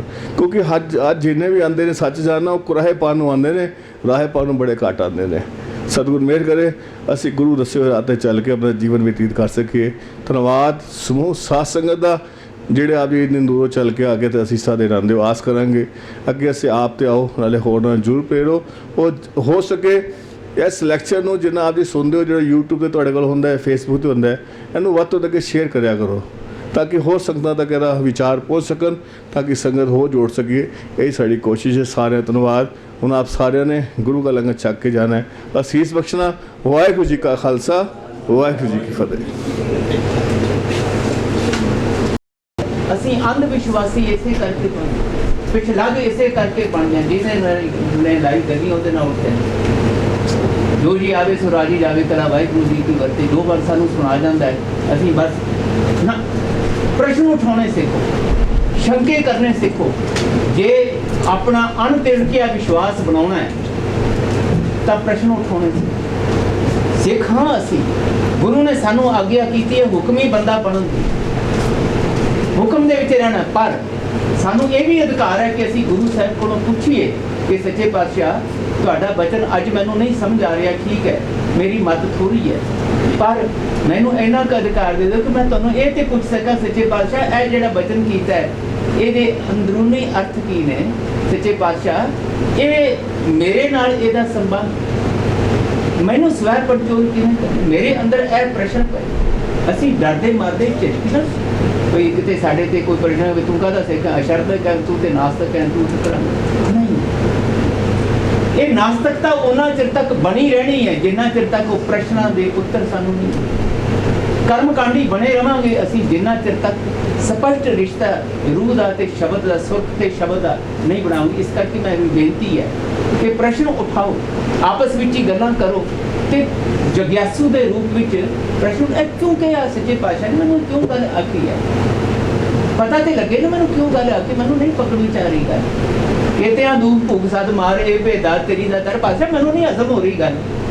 ਠੀਕ ਹੈ ਤੁਹਾਡਾ ਬਚਨ ਹੈ ਇਸ ਕਰਕੇ ਮੈਂ ਸੱਤ ਕਰਕੇ ਮੰਨਦਾ, ਪਰ ਮੈਨੂੰ ਨਹੀਂ ਪਤਾ ਲੱਗ ਰਿਹਾ ਵੀ ਇਹ ਦਾਤ ਕਿਵੇਂ ਹੈ ਤੁਹਾਡੀ। ਦੁੱਖ ਭੁੱਖ ਤੇ ਸਦ ਮਾਰ ਜਿਹੜੀ ਹੈ ਦਾਤ ਕਿਵੇਂ ਹੁੰਦੀ ਹੈ ਮੈਨੂੰ ਨਹੀਂ, ਮੈਨੂੰ ਤੇ ਲੱਗਦਾ ਕਿ ਕਰੋਪੀ ਹੈ ਤੁਹਾਡੀ। ਇਹ ਕਿਵੇਂ ਸਮਝਾਵੇ ਮੈਨੂੰ ਪਾਸੇ ਦਾਤ ਕਿਵੇਂ ਹੈ?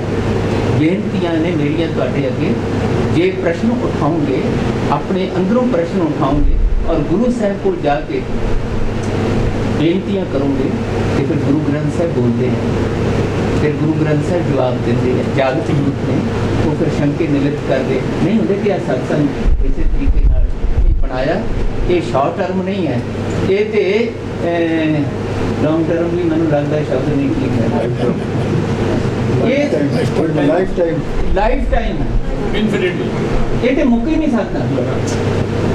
ਸਵਾਸ ਹੀ ਜਿੱਦਣ ਮੁੱਕਣਗੇ ਪਰ ਗੁਰੂ ਕਿਰਪਾ ਕਰੇ ਸਵਾਸ ਮੁੱਕਣ ਤੋਂ ਪਹਿਲਾਂ ਸਾਡੇ ਪ੍ਰਸ਼ਨ ਮੁੱਕ ਜਾਣ, ਉਤਰਾਂ ਨਾਲ ਇਹਨੇ ਸੰਤੁਸ਼ਟ ਹੋ ਜਾਈਏ।